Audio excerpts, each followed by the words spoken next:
I was. Why? I had nothing but good memories. Is there Right. decent food? Recording in progress. It was very quiet. We could hardly hear. So good evening and welcome to the city council meeting for Tuesday, March 4th, 2025. Can we get a roll call, please? Councilmember Matina? Here. Councilmember Parlett? Here. Councilmember Price? Here. Pro Tem Disney? Here. And Mayor Matina. Mayor, I'm sorry, got that wrong. Mayor Costa. Here. Sorry about Yeah.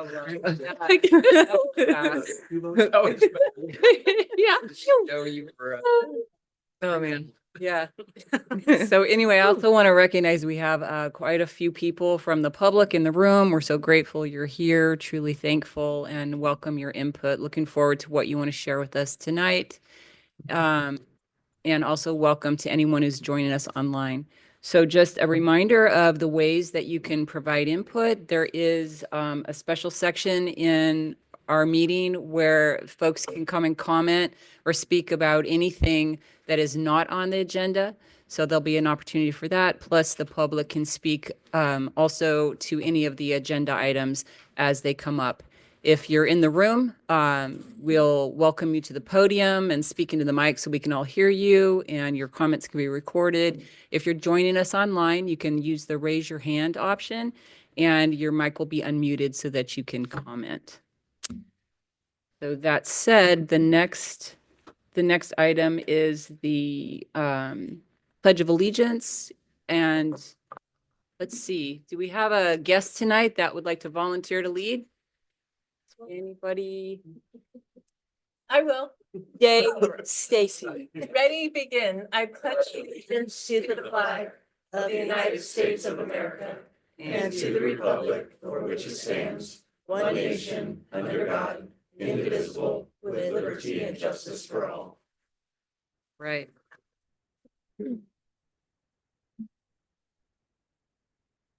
Next up, we have acceptance of the agenda and urgency items. Do we have any urgency items this evening? We do not. Thank you. So do we have a motion to accept the agenda as posted? Madam Mayor.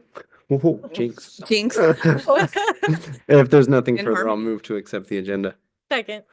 We have a motion and a second. All in favor? Aye. Aye. Opposed? Item carries. Next item on the agenda is our consent agenda. The following consent agenda items are expected to be routine and non-controversial. They will be acted upon by the council at one time without any discussion. However, any council member may request that any item be removed from the consent agenda for discussion under the regular agenda. Removed items will be considered following the consent calendar portion of this agenda. Now I will read those out.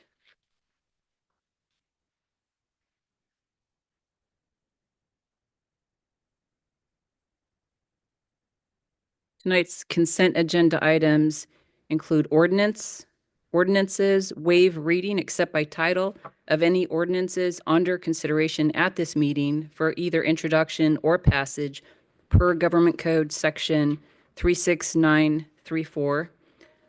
Item B is to approve the minutes of the City Council regular meeting of February 18th, 2025. Item C, approve application 2025-008 with staff recommendations for the Cinco de Mayo event. Item D, approve application 2025-011 with staff recommendations for the 2025 Wine Fest. Item E, emergency renewal, approve the continuation of the proclamation declaring a local state of emergency due to severe weather conditions, including heavy rain and extreme wind. And item F, city manager contract, approve amendment number 2 to the employment agreement with Kevin M. Ingram and authorize the mayor to sign. Does any council member wish to pull any of those items? Right? No. So we'll open it up for public comment. Costa, if I may interject. Oh, now is the time. Thank you. Sure, before the Good. comment. So item F on the consent agenda this evening is to approve amendment number 2 to the employment agreement with City Manager Kevin Ingram. This amendment would increase the city manager's compensation to $160,694 per year as of April 1st, 2025, $166,318 as of July 1st, 2025, $173,802 as of July 1st, 2026, and if the contract is extended, $178,147 as of July 1st, 2027. This amendment would also authorize accrual of 1 additional vacation day per calendar year, in line with the benefit package approved for unrepresented management unit. It would eliminate the cell phone stipend and instead increase the annual tech allowance to $2,000 per year. Authorize reimbursement for the costs of attending events hosted by the California Intergovernmental Risk Authority, CIRA, the risk pool for the city. And it would provide a signing bonus of $5,000, $190. All other benefits remain the same, and a full copy of the amendment is provided in the agenda packet for public review. Thank you. Thanks. So at this time, thank you for stopping me when I go off the rails a little bit. So at this time, I believe it's correct to open it up for comments from the public on this item, on any of the items on the consent agenda. Nobody in the room? Any hands raised online? Thank you. So I believe we bring it back for a motion.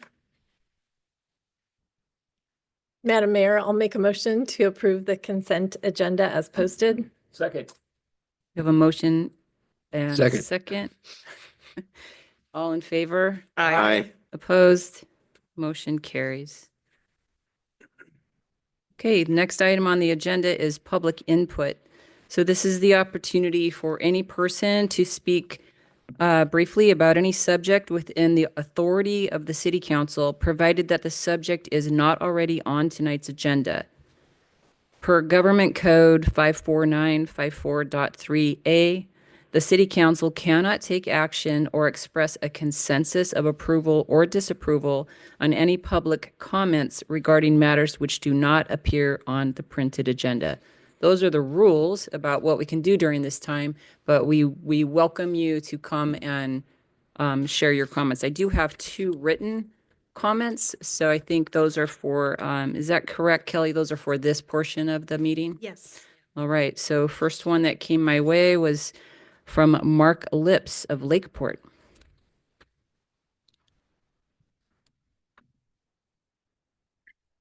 Hi, Madam Mayor, esteemed council, I'm Mark Lips. And 2 things. I thought Pam Harpster was going to be here tonight to bring up the fact that to kind of plant the seed that the next thing we want to do over at Cabotin Park is we want to put in a time capsule.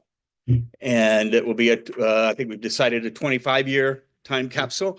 And we hope to have seniors, the high school, writing letters and pictures of you guys and pictures of city staff and anything else we can put in there that we can, hopefully I'm still alive, open in 25 years. So I may have stepped on Pam's toes a little bit, but she's not here. So maybe she's thinking another week. But I know she's coming here for a full presentation on April 1st, I believe. What I wanted to speak about is I'm area governor for Rotary, and I'm working with all 3 clubs to work on human trafficking. And I'm not sure, this is something I'm going to present to the supervisors too, and all of that. It's more of a county-wide, but I'm sure it applies to each of our communities as well. But California has moved in the last 3 or 4 years from number 3 to number 1 in human trafficking. And that can be either sex trafficking, which is primarily what it is, or labor. Okay, so in your ag areas. Highway 20 is known as the human trafficking corridor, moving from east to west. And it is a buried secret. And we're going to try to we're working with Lake Family Resources, and we'd love to put up billboards all around the lake with a hotline number, and also make presentations to the schools, what to look for and what signs to see as it relates to human trafficking. So just want to let you know that if you've got somebody at the city that this is something they might be passionate about and would like to work with us, please send them my way, and we'll fold them into the plans and the process. Okay? And you're busted because Pam's here. But Yeah. Okay. Golly. Unbelievable. before we, All right, so thank you very but much. before we end on this topic, Yep. so you reached out to me in my other role as a child welfare program manager, and at that time, to maybe speak to the Rotary, at that time I deferred to that. I thought you might get the kind of information you were looking for more from our law enforcement partners. But I just want to say, for sex trafficking, commercial trafficking of minors, our agency would be very happy to work with you, to respond, to give you information, there are tools that have been standardized to help evaluate the risk that a minor might be at for that kind of behavior, et cetera, et cetera. So I'll reach out to you again. And if you're Okay. interested in collaborating. I know I reached out. I wasn't, I don't know that I heard back, but maybe I did. The Lake Family Resources actually has a human trafficking department too. Yes. And, and we've had them present to all 3 Rotary clubs. We have, for instance, if you guys really want something, I think it's going to be exciting. We have a guest speaker next week, Rain Howe. She is the executive director of the Polyclass Foundation, and she is going to be speaking at our Lakeport Rotary Club next Wednesday at On the noon. 12th. On the 12th. And so they've got some ideas too, or maybe low cost ideas to get the word out. But we'd love for anyone else to come and speak and just keep the noise up regarding this issue. Absolutely. All right. Awesome. Pam? Did you leave anything for me? No. I'm not quite sure what all he talked about, but did you guys know that Rotary's been around for 100 years in Lakeport? It's pretty cool. It's pretty amazing. And so did he tell you about this already? Good, then I'll take a minute to tell you about that. In May 4th of 1925, Lakeport Rotary started to meet. And so we're going to be celebrating that whole thing this spring. Did you talk about the time capsule? Yeah. Briefly. Okay, well, whatever he said, he's probably telling the truth. We're going to be planting a time capsule right there in the park. And so we have some wonderful plans. I do plan on coming back next month to give you pictures or some kind of a presentation and make it a little bit more glitzy than just dropping in like this. But I just, hoping for you guys' support in this. I know that I've had great success with the team and with Ron and Jim and all those guys, but it's wonderful to explain this to you guys as well. Awesome. Thank you, guys. Exciting. Thank you. All right.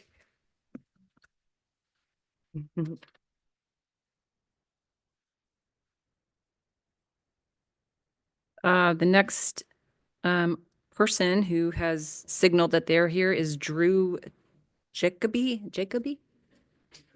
Jacoby.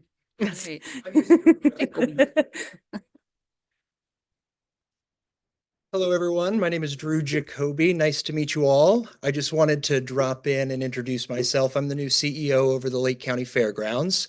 So one, I just wanted to offer, our resources to you all as we do call our home Lakeport. So again, just wanted to introduce myself. We do have a piece of business coming across your desks at the next meeting on the 18th, but I will be out of town. So I just wanted to drop in and say that we are trying to bring the annual parade back to the fair. So that would be Cool. that's great. I'm glad we have some support. So that would be the Thursday, August 28th, immediately leading up to the fair. We're going to have kids free night that night of Thursday. Awesome. And the theme this year is Blast from the Past. We actually are opening our time capsule. Yeah, exactly. We're opening our time capsule that was planted in 1999. How So cool. yeah, it's kind of full circle. So Yeah. the theme's Blast from the Past. We figured perfect time to bring the parade back. So All right. thanks in advance for your consideration of that, and let me know if I can be any help to you all. Nice. Nice to to meet Welcome. you. Thank you. Thank you. Thanks, Drew. Is there anyone else in chambers that would like to come up and make a comment? Anyone online? No hands raised online. That closes the public input portion of this agenda. Next, we have presentation by the Clear Lake Flying Club. Oh, cool.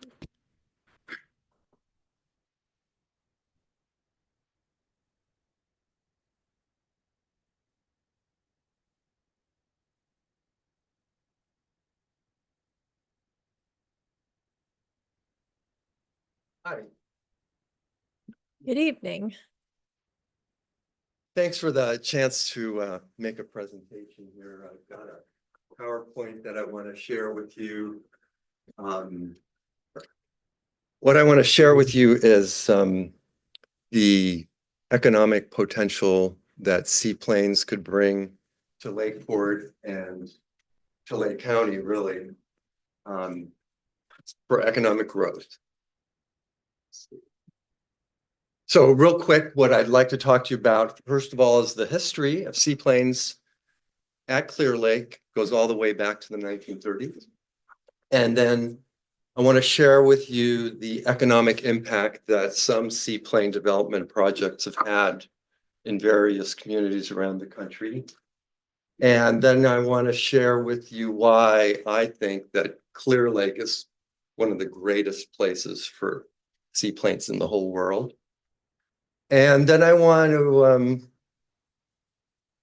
have you consider a possible seaplane dock, or at least think about what something like that might look like. And I want to invite the city to participate in a session at the Splash Inn, which is going to take place at the end of April. So the history goes back to the late 30s with Pan Am and the Pan Am Clippers, which were a luxurious seaplane. And then also the Navy brought their PBYs to Catalina for training. And there's one in flight. And then in the Splash-ins, we've had some really large flying boats as well. This is an Albatross in 2010. This is one in 2011. And there's an Albatross flying. So Clear Lake can accommodate really, really large flying boats. So this is the Super Scooper that's used for firefighting, and it actually scoops water up from a lake. And the Super Scooper uses Clear Lake for training. So I want to share with you some economic success stories. The first one I want to talk about is Tavares, which is in Florida, in Lake County, Florida.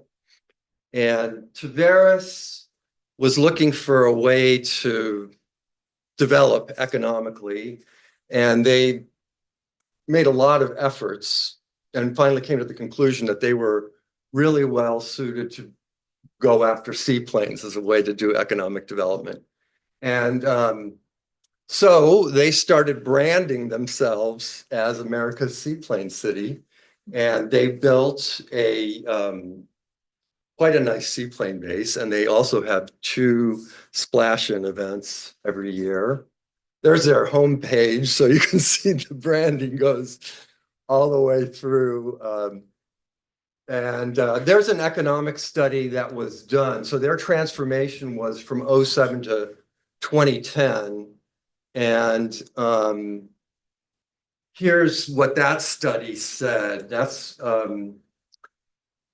let's see here. What does it say? The success of the Seaplane Basin brand has been well documented with over 20,000 seaplane arrivals and departures since 2010. That's through 2019. That data, that report's 2019. And the economic impact has been hotels, restaurants, new ones, right? Their estimate for the total impact, $39.3 million from when they started through 2019. Little town of Greenville, Maine has one of the oldest seaplane fly-ins in the entire country. And it's internationally known. It attracts people from all over the world. And this little town, that's the biggest event they have, this little town in Maine. But I mean, Maine is a seaplane heaven, so no surprise. But they also did an economic study. The last one that I could find was from 2013. And that suggested that that weekend generated $1 million of business for that little town. And also making seaplane pilots aware brought them back when there wasn't an event. And the last one I want to talk about is Victoria, British Columbia. Of course, that's a huge city. But the study there says that seaplanes deliver $70 million in annual impact to the city of Victoria. Victoria has a beautiful seaplane base. Okay, so why do I say that Clear Lake is one of the most wonderful places in the world for seaplanes? Well, the lake, as you saw with those flying boats that I showed you, it's large enough for the very biggest flying boats in the world, right? We've got 68 square miles. We got over 100 miles of shoreline. We also have great weather compared to a lot of other places where seaplanes fly. No fog. In fact, Clear Lake was the backup for Pan Am when Treasure Island was socked in. That's why you saw that clipper that landed there. That was a backup landing in 1942. That's how come that shot was taken. It's also an ideal altitude. So the elevation of Clear Lake is just a little over 1,300 feet. When altitude is higher, aircraft performance decreases. So at Tahoe, for example, which is over 6,000 feet, many airplanes can't even take off. Why? Because the engines aren't strong enough to overcome that lesser density altitude. So we have the advantage of a big runway and good altitude. We also really do have quite a few seaplane owners within, a single flight of here. And we have some really outstanding seaplane instructors that are also within, not necessarily right here in Lakeport, but within easy reach. So why am I so excited about seaplanes coming here? Well, one reason is we can bring more visitors to Lakeport. And it may be visitors that could help the economy here. Because it's a lot easier to get here by seaplane. You can make a one-day trip out of it because in a Beaver, and I think Aaron Singer may be online, he runs the Seaplane Adventures down in Sausalito. He's got 2 Beavers there. A flight from Beaver from San Francisco up here is about 40 minutes, so round trip, say about an hour and 30 minutes. And I don't know how often you drive to San Francisco, but if you can make it in 2 hours and 15 minutes, you're doing well, I would say, right? So that's, 1 hour and 30 minutes versus 4 hours and 30 minutes. And some of the people that I think would love Clear Lake in San Francisco and Silicon Valley are simply don't want to sacrifice that much travel time. So it would make it more accessible. The demographics of seaplane visitors are attractive. I spoke with Steve McCauley, who's the executive director of the Seaplane Pilots Association yesterday to sort of find out what are the demographics of seaplane owners. And he shared a lot of information with me. If you're really curious, I urge you to talk to him because I don't really want to give specifics, but he pointed out to me that, some of the wealthiest people in the United States are seaplane pilots. So, and the passengers too, obviously they're willing to pay to come up here. And so what Steve said to me is these are quality dollars, meaning people that come like this don't hesitate to spend money on first-class experiences. That's just what they're accustomed to. So here's some examples of how we could have an impact. There's the tourism revenue. It'd be year-round activity, you know, so it's not really seasonal. They can come whenever they want to come, right? If there is more economic activity, there'd be more jobs. And what's happened in Greenville and in Tavares is that property values actually went up after those developments. And, you know, it's possible that something could be done with the city if we decided to do something like docks. And of course, Lakeport would be very unique across the entire country if it had seaplane dock. So these are sort of the spending patterns of somebody that would come in a seaplane. So they're going to stay somewhere, they're going to eat, they're probably going to shop, they may need fuel, they may break down, so they might go out to Tom Wasson's place, and they tend to come back once we've got them there. Oops. I think that's, yeah, good. So back in October, Kevin Ingram and Michael Froyo, who's here too, asked me, well, you know, would there be a possibility of having docks? And I thought, well, you know, I don't know enough about the docks actually to really give you much information. So I decided to invite some other people that know more than me to form a group and have a Zoom meeting, which we had on October 29th.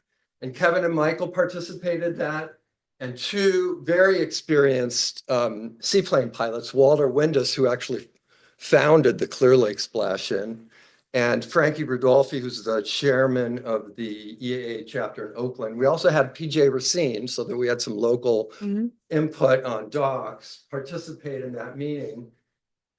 And I'm working on another seaplane project right now too. And this Dock Expo came to my attention. It's the premier trade show for marinas, right? And seaplane bases are sort of similar to marinas, you know. I noticed that when I was bringing an airplane or a seaplane across the country. In fact, I stopped at a lot of marinas too. But I thought if I went to that, I could educate myself a little bit. And it was totally worth going. And there were quite a few detailed presentations, and over 200 vendors for marinas were there. So it was a great chance to really get up to speed and meet some people. And I met two marina builders who are actually interested in doing something, even if it's small, because seaplanes are exciting, right? So those two are Bellingham Marine, which is, I think, the largest marina builder in the world, you know. And they did the Tavares seaplane base, and they also did the Victoria, or no, they did the Vancouver seaplane base. And the other one is Seaflex. So one of the things about a dock is it needs to be anchored without pilings, because seaplanes are coming in with these wings, right? That's what makes them unique. Seaflex is one of the premier vendors of these anchoring systems. And of course, then we've got the dock factory here. So we have three sources of information, designs that could possibly be created. Now, when we think about designs, here's some things that came out of our discussion, our Zoom meeting discussion. First of all, it needs to be economical because we don't have a big budget here that we can invest in a dock.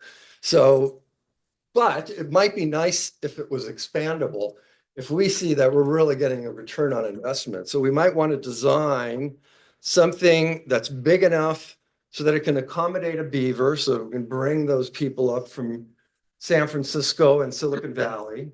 And we want something with minimal shoreline disruption. So we don't want to have any kind of impact on boaters, that kind of thing. And like I said, expandable. And the beavers. So, you know, we need to figure out where physically do we put this. And we can talk a little more about public-private partnerships.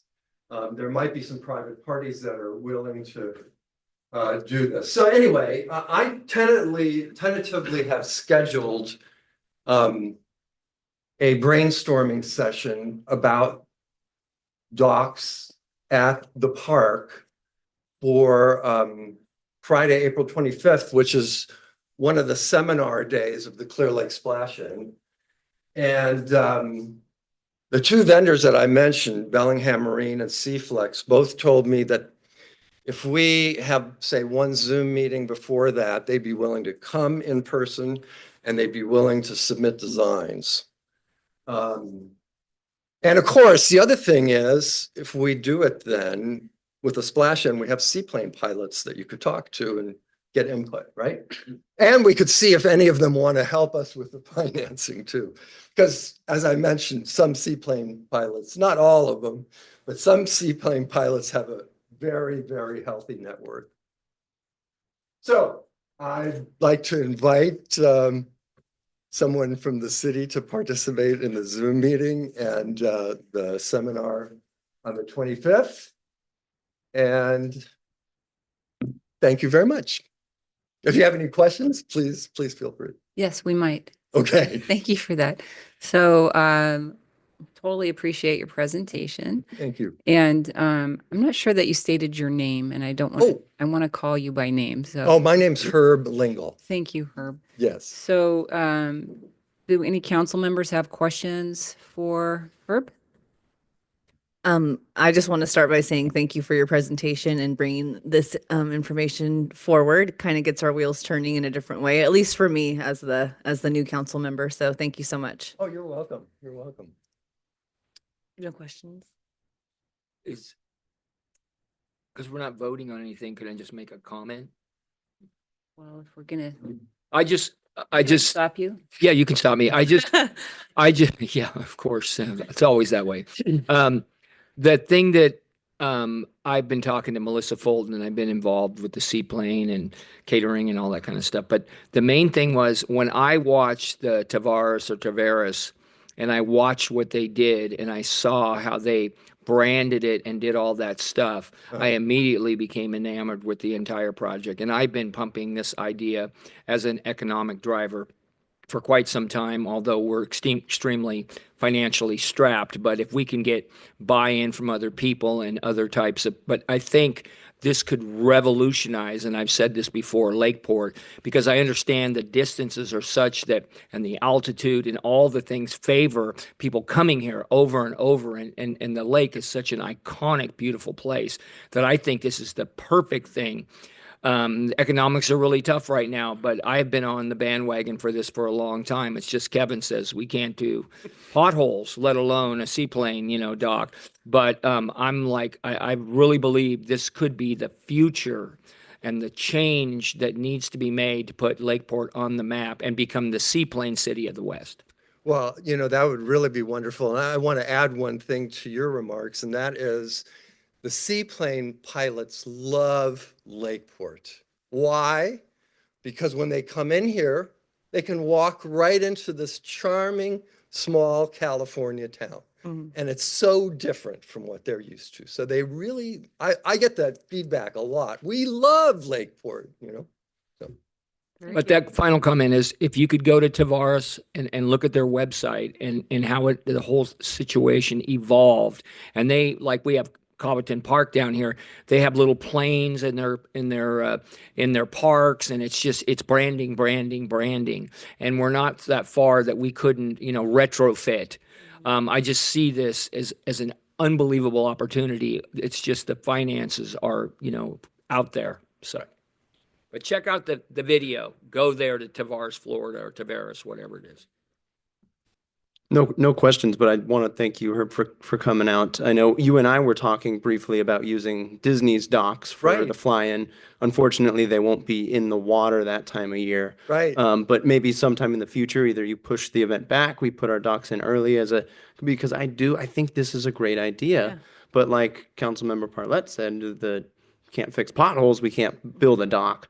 So love it, and I would love to find a way to partner or help you guys out sometime in the future. Wonderful. Until we can actually build city docks that would accommodate these planes. Outstanding. Thank you very much. And thank you for coming out today.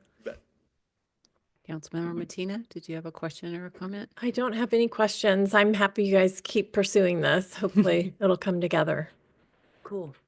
So my comment is, yeah, woohoo. This has been pretty exciting. I know that when Michael Froyo was on the council, we talked about it a bit, and he kind of let me in, queued me up to your vision and such. And I'm agree with everybody who's made the comment here. I think it's an amazing opportunity for Lakeport. So I think we say, what would we want? And we see this, and then we immediately say, oh, what's in the way of that? And that may be true, but then we have to say, how do we overcome that, right? So I think this, the question about seeing who might want to partner, where we get financing, so that it doesn't just fall on the city of Lakeport. I'm sure there will be things that the city of Lakeport will, need to be able to, if this were to happen, there'll be responsibilities. Some of those will be financial. I would imagine that would be all in the mix.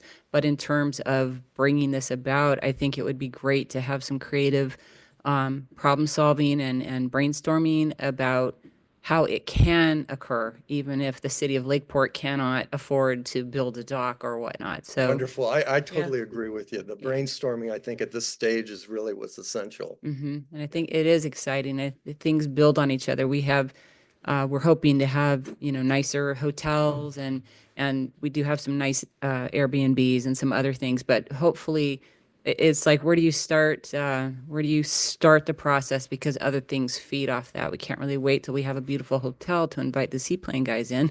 Maybe they come in and then we get more revenue and we can build better things. So anyway, it'd be wonderful to see what can come about, and I'd be happy to be part of that. Yeah, and Madam Mayor, I will definitely make sure that we have staff there at that April 25th one. Wonderful. And, just building on our last conversation there, it didn't seem like it was completely out of bounds to be able to, potentially retrofit some of our existing facilities to make them accommodating. So that was, that we had that conversation with PJ with the dock factory. So I think it'd be great to get a few more minds and thoughts on there and see if there's a path forward. So Outstanding. Thank you. Thank you. Thanks, Herb. Appreciate it. We do open it up for comments from the public as well. Anybody from the public would like to comment on this item? Nobody in the room. How about anybody with hands raised online? Okay, great.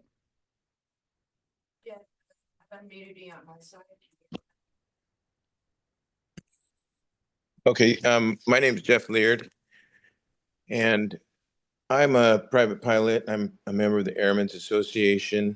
I own a hangar out at Lamson, and I'm a dealer for a light sport airplane manufacturer. And we're interested. I've been, trying to promote aviation at the airport and working with Herb and other pilots out there to that end, and love the splash in. And we're going to be putting some floats on an airplane and trying to attract people to come into Clear Lake to fly, to promote sales. And also the idea we have is to be able to give training. There's several other companies outside of Lake County. Herb kind of alluded to. There's one up in Truckee. There's one in Calaveras that do seaplane training, and I'd like to see that happening there in Clear Lake. So it's something that's going to take a few years for us, but I just wanted to add to Herb's comment that anything that we can do moving forward, all these things are going to build off of each other and create opportunities for local residents, and as well as bringing in people for various different facets of the aviation related events and business. Thank you.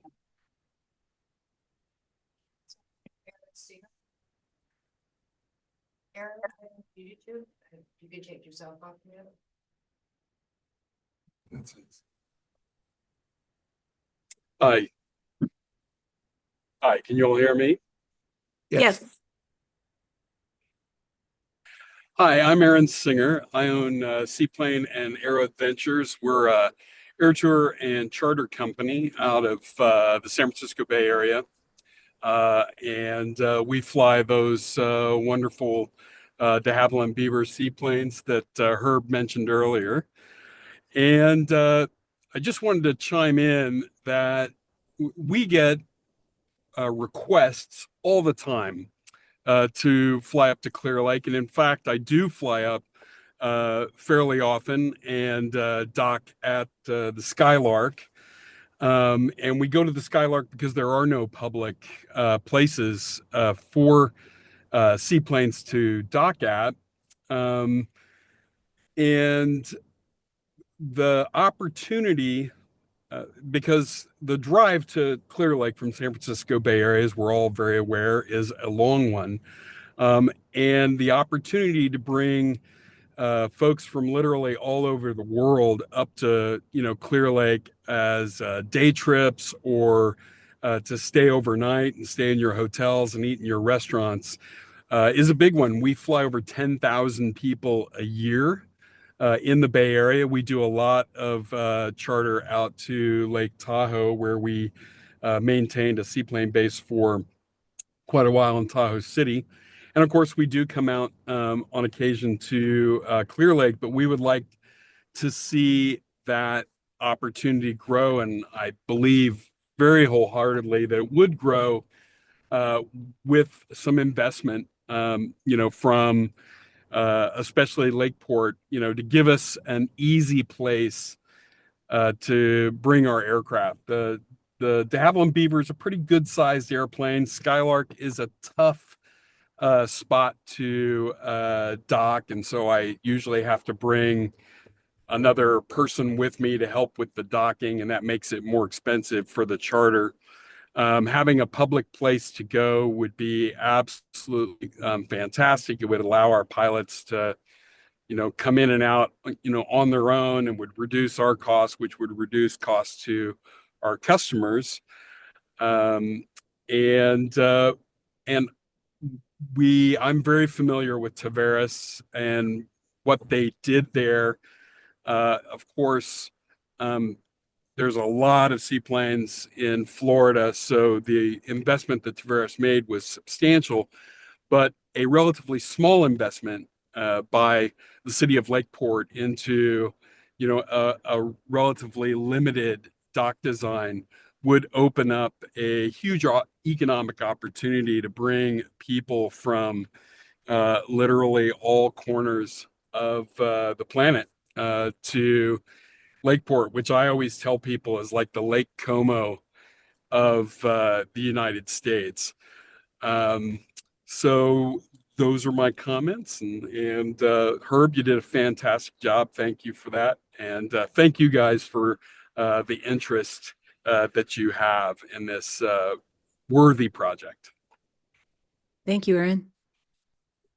Do we have any more people online or in the room who would like to comment?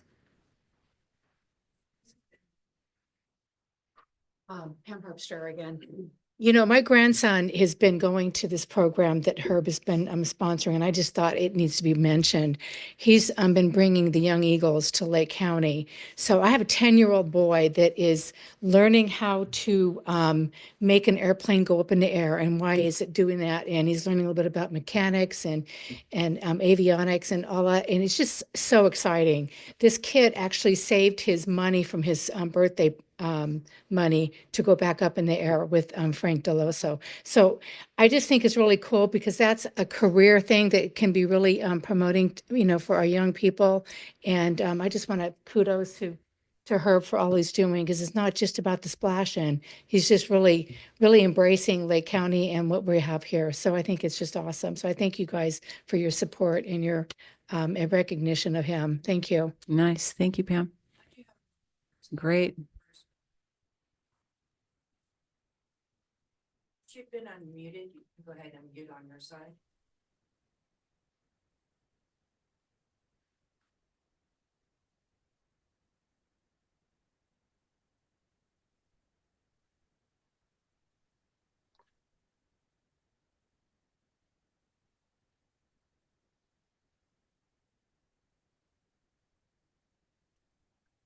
Hello, can you hear me? Yes. Okay, great. Hi, my name my name is Bruce Bola, and I'm a seaplane instructor. And I was a airline pilot for 30 years, and I also worked for Aron flying de Havilland Beavers. But right now I'm with an upstart. I don't know if it's going to work or not, but I keep selling Lakeport as the perfect seaplane instruction base because it is so close to things to do, things to eat, things to see. And if we can get people from all over the world to come up and spend nights there at Lakeport while they go through their 2 and 3 day instruction, that would be the perfect format for that. Because I don't think there's any place better in California to do that than you people there at Lakeport. I just wanted to let you know that. So thank you. Thank you, Bruce. Yes. Didn't resist the urge. Welcome. Nice to see everybody tonight. I just want to say that the Seaplane event, the annual event, was a neat event that we've all enjoyed over the years. But since COVID, the seaplane turnout's really been low. And the ramp to potentially build at our new Caboton Park is very expensive. And so this idea is born out of that maybe a once a year event to have a seaplane ramp isn't necessarily a good value right now. But doing this in reverse and actually building the docks first and building this, so even if it's a limited amount, but as I think Herb said, if it's expandable, if we can get something going here to allow the pilots to come here, I think we'll immediately start seeing an economic boost from their end. And the docks can be expandable. I think I remember a meeting where Public Works Director Ladd had talked about the potential for funding the ramp through some kind of a grant, provided that maybe it was something that was multi-use and wasn't dedicated necessarily to seaplanes. Is that right? Boating and waterways, I think, was kind of the direction. Boating and waterways was the direction we were kind of looking into. Okay, terrific on that. So that's where this idea has come from. If we could just get the minimal amount of seaplane dock slips for them to come here and to come here year round. But that is, the economic potential is great. However, I've said this many times before, that Lakeport has an awful lot of work to do between now and then. And the Skylark is working hard to keep its connection with the seaplane pilots. Our other lodging partners need to step up. They're not the only ones. Our city has a lot of empty shops.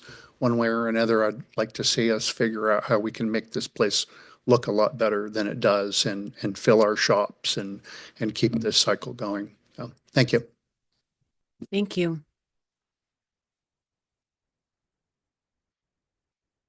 Any other comments from people in the room or online? Okay, thank you. So we'll bring it back if council has any further comments or discussion. Madam Mayor, I have another comment, something that just came to mind with the talk about seaplane classes and people wanting to come here is our hotel site. Wouldn't it be cool if that hotel, one of the things they catered to were seaplane? Are we still working on our hotel feasibility study? I wonder if it's something they could work into that report. Yeah, we can certainly ask for sure. I think But that would be amazing. I know that Skylark has been doing quite a bit of work there as well in regards to, what kind of improvements they can make to make their accommodations better for seaplanes as well. So I think They've been an excellent partner, but yeah, to add to that. That's it. Right, that's I think a great example of creative thinking about how we might be able to bring this in. And it's been my thought for a while is that what can we do that showcases the uniqueness of Lakeport, and the big beautiful lake is one, and everything we're hearing. I was very interesting. I found it very interesting, all these comments about how perfectly suited this spot is. So seems like something to really give some thought to, put some energy into, see if we can get further down the road with seeing if we can bring this to life, because it would be an amazing opportunity to have something like that happen. So thank you so much for bringing us this information and this presentation. We appreciate it. Okay, so that was a presentation, no other action needed, except to get a dock and some seaplanes.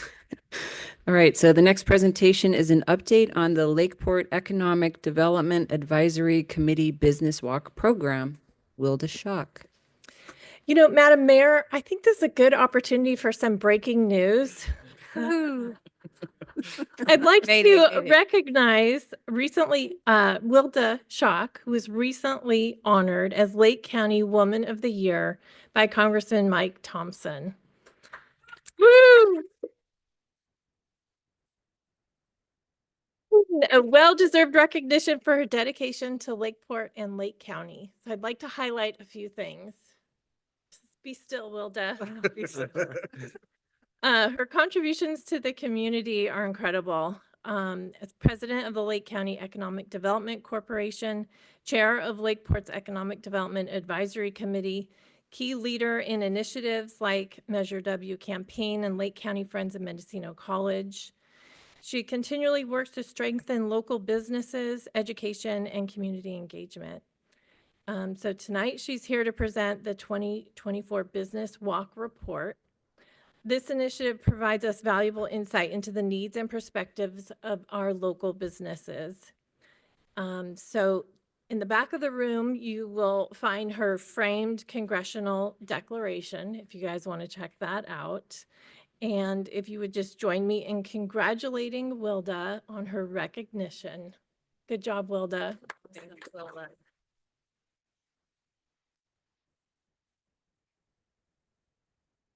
We had to just sort of hijack that moment because we just slipped it in on Wilda. Well, thank you. Thank you, Council Member Matina, Madam Mayor, council members, city staff, and to the public. Before I go into the business walk, I just want to endorse everything that's been said about the seaplane world and the splash in. I had a good time during the 90s promoting that event and meeting a lot of the pilots that came. I think the instructional part that they offer as we talk about the future and growing local folks who can become pilots, and for the community, it's just all worth consideration, and it does tie into economic development for the city, and I think we're positioned well for that to be something to consider, and I think it would be a big asset. However, we can go about finding funds and working with the industry, and it sounds like there's partners out there. There's always been talk of that, and maybe we can make some things happen. So I am here tonight to bring you a brief report on the business walk we conducted last fall in the city. As you know, this has gone on for many years. Started out with city staff and then brought in members of Lakeport Economic Development Advisory Committee, LEDAC, and then we've added volunteers. So this past year, we actually had 16 teams. We had folks from the city staff, from LEDAC, and volunteers that represented a number of different entities. The EDD, the Economic Development Corporation, the Economic Development Finance Corporation, Community Development Services, and the Clear Lake Environmental Research Center. So we had folks from all those entities that were out talking with our businesses, as well as the members of LEDAC that represent a number of entities in the city and city staff. So we started off with a kickoff luncheon on September 24th, and then we did a concluding one in November to get ideas and recap from the members of those teams. So the purpose of the business walk is to demonstrate the city's commitment to supporting businesses, while at the same time we gain information about the challenges and barriers that they identify. The teams hear success stories and they receive compliments for city staff and for assistance from the police department. So it's nice to hear the concerns along with the compliments, and we do get them, unsolicited even. The whole process is with the field work, trying to do it in a concentrated period of time as much as possible. So we selected October and November to get out and walk in the designated areas within the incorporated city limits. So we talked to business owners and managers. This year, the community development staff, with Joey's leadership, created a survey that could be completed electronically if people preferred, or if we weren't able to make in-person contact. It gave them a way to follow up if they so desired. We've learned over the years that many of the businesses like to have in-person conversations. They like to talk to folks. They like to see who it is that's coming out and talking to them and representing the city. So we have sometimes some very extended conversations and can pick up good information, sometimes helpful, sometimes it's, we just have to listen. And that's a good thing because they do appreciate it, and the businesses are generally very appreciative. So the electronic survey was offered in addition to the survey questions that we've had in the past, that usually we try and have more of a conversation than a quizzing session, so that it's done informally, that folks were able to answer online if they wanted to do that, or if they wanted to fill out a hard copy of the survey form and either deliver it to City Hall or ask for somebody to come by and pick it up. And usually that's determined at the time when they have the conversation. Or if they have to leave the information, usually a note is attached and say, oh, let us know if you'd like to have a conversation or somebody to come by. So this year, that difference in technology of collecting the information, we had 19 questionnaires that were collected in person and 32 that were submitted electronically to Community Development Department. And as you know, Bill Eaton, who's a member of our LEDAC and has been a volunteer statistician, he developed the original surveys, modified it over the years, and has continued to analyze and do the comparison of the results each year. And he noted a marked decline this year in the number of responses. We had a high of 150 responses in 2019, pre-COVID, 110 responses in 2022, and 76 in 2023. So we're looking at, you know, what all this might mean, and we'll get into that in a little bit more detail. But for you to know what we do when we go out, the participation, there are materials, and you all have a copy of that. And there's some materials on the back table that have the survey and a couple of the brochures, the Doing Business in Lakeport and the LEDAC membership, so that those are left with every business, so they have the opportunity to familiarize themselves with more information. And the teams set up their own schedule. They let it be known when they want to go out. Linda in CDD has been a wonderful partner in this episode of putting materials together and making things available and updating them, getting them printed, having the packets ready for the team so they can go out. They set up their own time to do it.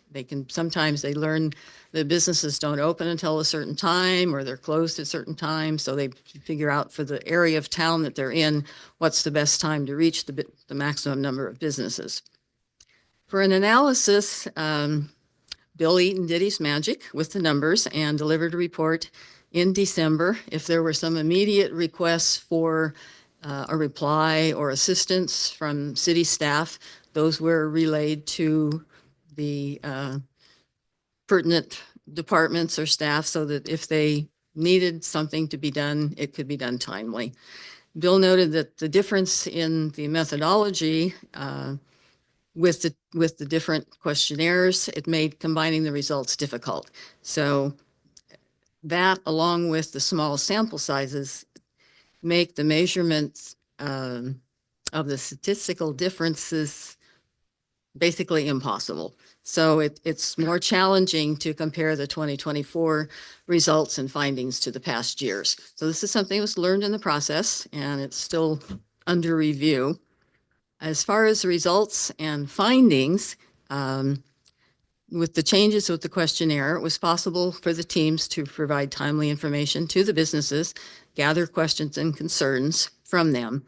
And a few of the highlights that we learned was that in compiling the results, that generic retail remains the most popular type of business, followed by professional services, personal services, and restaurants, largely due to the sample selection in the main commercial areas of the city. And almost all of these, 94%, operate in the incorporated area.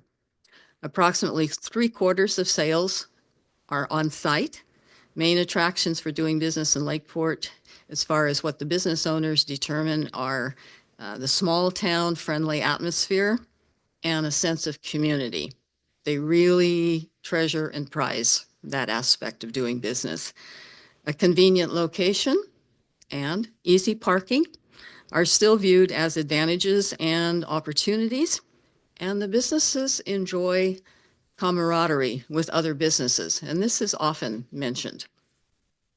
Approximately 2/3 of the respondents did not receive any COVID financial aid. Those who did received it from federal and state.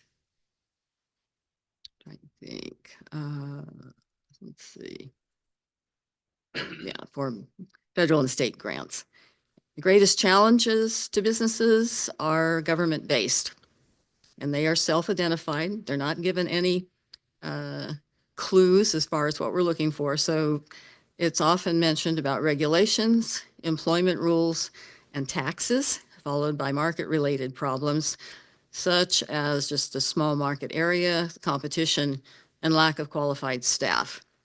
Homelessness and related crimes were noted as problematic, but not as highly mentioned or as often noted as in the past. It seemed to be, it's still an issue in some parts of town, markedly in some areas more than others. 2/3 of the sample plan to remain in their current location with no changes. About 1/4 plan expansion on the same premises, and a limited number plan a physical move. In terms of concerns and comments, some of them were anecdotal, some were very specific. One of the highlights that one of the teams learned about in talking with Tractor Supply and Marshalls was how pleased they were. And this was, again, in October, early November, when the contacts were made, that they were pleased with the response of the community to them as new businesses last year and their opening and where they were, and feeling like they would be able to sustain and grow the quality of the merchandise that they're offering. So that was a very significant bit of impact. On the negative side, one was parking that was mentioned during special events when something was happening, particularly combined with Library Park and Houghton Park. So something, again, to be aware of for the businesses, trying to get information out to them early when there are large events planned, so they can notify their clientele, maybe to make alternate plans, or at least to be aware for parking purposes. One concern identified by several businesses was the inconsistency of adhering to working hours. If certain hours were posted, they feel like their fellow businesses ought to be adhering to those hours. It can be a deterrent to making referrals. You hope that if somebody has hours, that they're going to keep those hours, and for the public to know when a business is open and ready to be patronized. Several of them noted, without real specificity, but feeling that tourism was down, that tourism activity and fewer visitors in the past year. So it may have depended on what their business was, what part of town they were in, what they experienced when they were open, if they were open on weekends. Sometimes not as many businesses are open on the weekends, so they may not have a sense of what's happening if there are special events. So that's a consideration. Often mentioned by some of the more tech savvy or professional services was the need for fiber optic or broadband and how that impacted their business. At least two suggestions, and without any specificity, was for the city to invest in business. So finding out what that means, what the referral, what the reference might have been, would be something maybe to even include in some type of a question in the future. One mention, actually more than one, several antique shops being a positive for Lakeport in a sense that, and they said antique, they didn't say thrift. So they were being specific about that. And often cited was the responsiveness of the police department. Again, unprompted, but many comments along the line of the helpfulness and the resourcefulness and speedy response of Lakeport Police. So in terms of conclusions, overall, and some of this is coming from Bill's analysis and what he's found just looking over the results from the past year, feeling like there's really been no significant change in Lakeport businesses when you look at the mix and what's there. He did say the sample size this year and the different collection method may skew some of that a little bit, so we might want to be looking into it and determine how we want to quiz folks and have conversation and be able to actually have some hard data that we can analyze. The team members, when we had our wrap up, were also interested in let's look into it. Let's see if there's any changes, if we can take input not only from the council, but if the public has ideas. So that's why we've made extra copies of the survey available. You can look at it and see what is out there as a possibility for doing this in the future. We know that businesses like having the contact, like knowing that the city is interested in helping them be successful. So that's really where it is. And I think, let's see if Pam's still here and maybe if there's anything she would like to say, or let's see, Maria's here, other members of LEDAC, any comments? And then certainly the city staff, because we had all the department heads and it was a great combination of resources for working on it this year. So if you have anything. I think you've heard a lot from me already. Just come on up. Hi, guys. Long time no see. This has been a fun project, and it's just kind of interesting to see how it evolves year after year and some of the changes in the comments. And I did, again, like you mentioned, there was a lot of really great comments about the leadership in the police department. So kudos to Brad and to you, Dale. I just appreciate you guys so very much. And a lot less comments about the homelessness. So whatever you guys are doing is really working. So yeah, thank you. Okay, Good thank you. job. Yeah. So if you have any questions, glad to take them. And certainly if you want to hear from the public, we'd be very interested in that as well. Thank you. Well, so questions from council? Yeah, the question I have, it was reported that shortly after the COVID disaster that there was over 100,000 businesses closed down throughout the United States. And did anybody record before and after, the number of businesses? I mean, the fact that you have less responses, is that something that, are they gone, or is it that they didn't want to respond, or that we actually lose? You said we had up as many as 150 and now we had 52.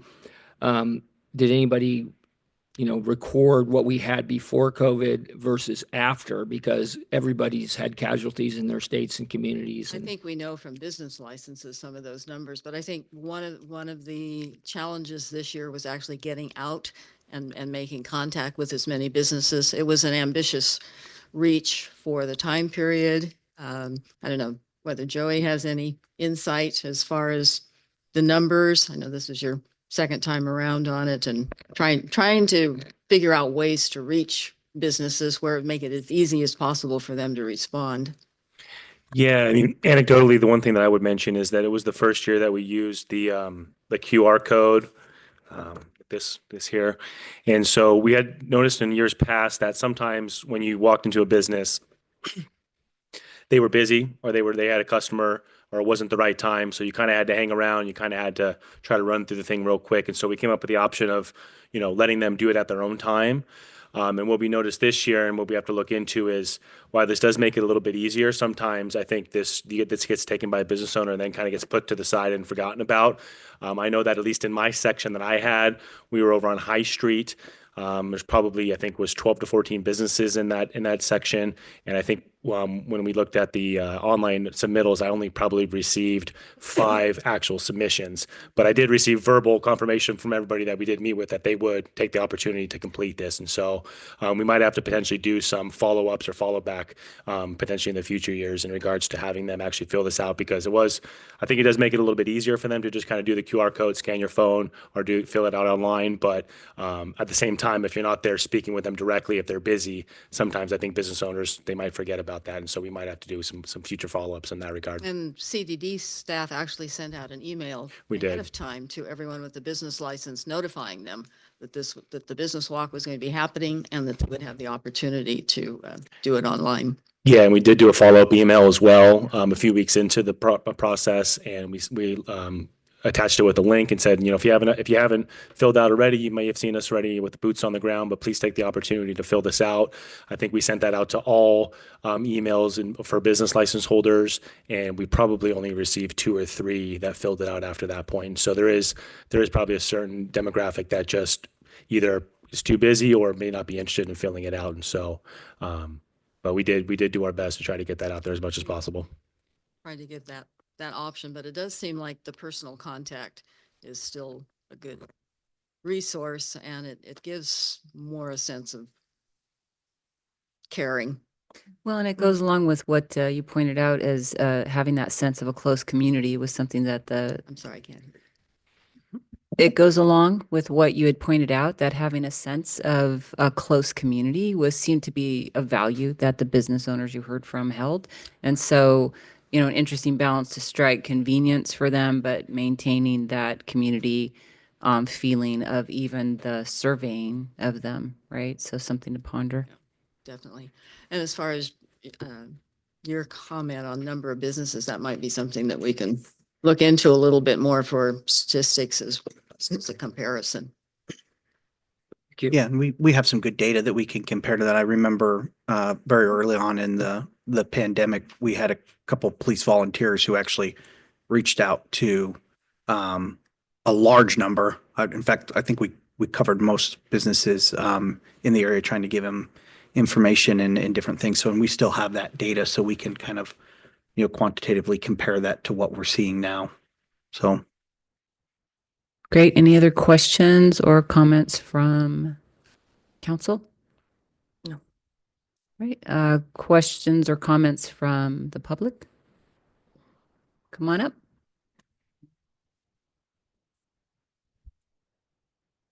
I was not actually prepared to speak tonight, but I loved your presentation. And I got a lot of information from that. I am a business owner here in Lakeport.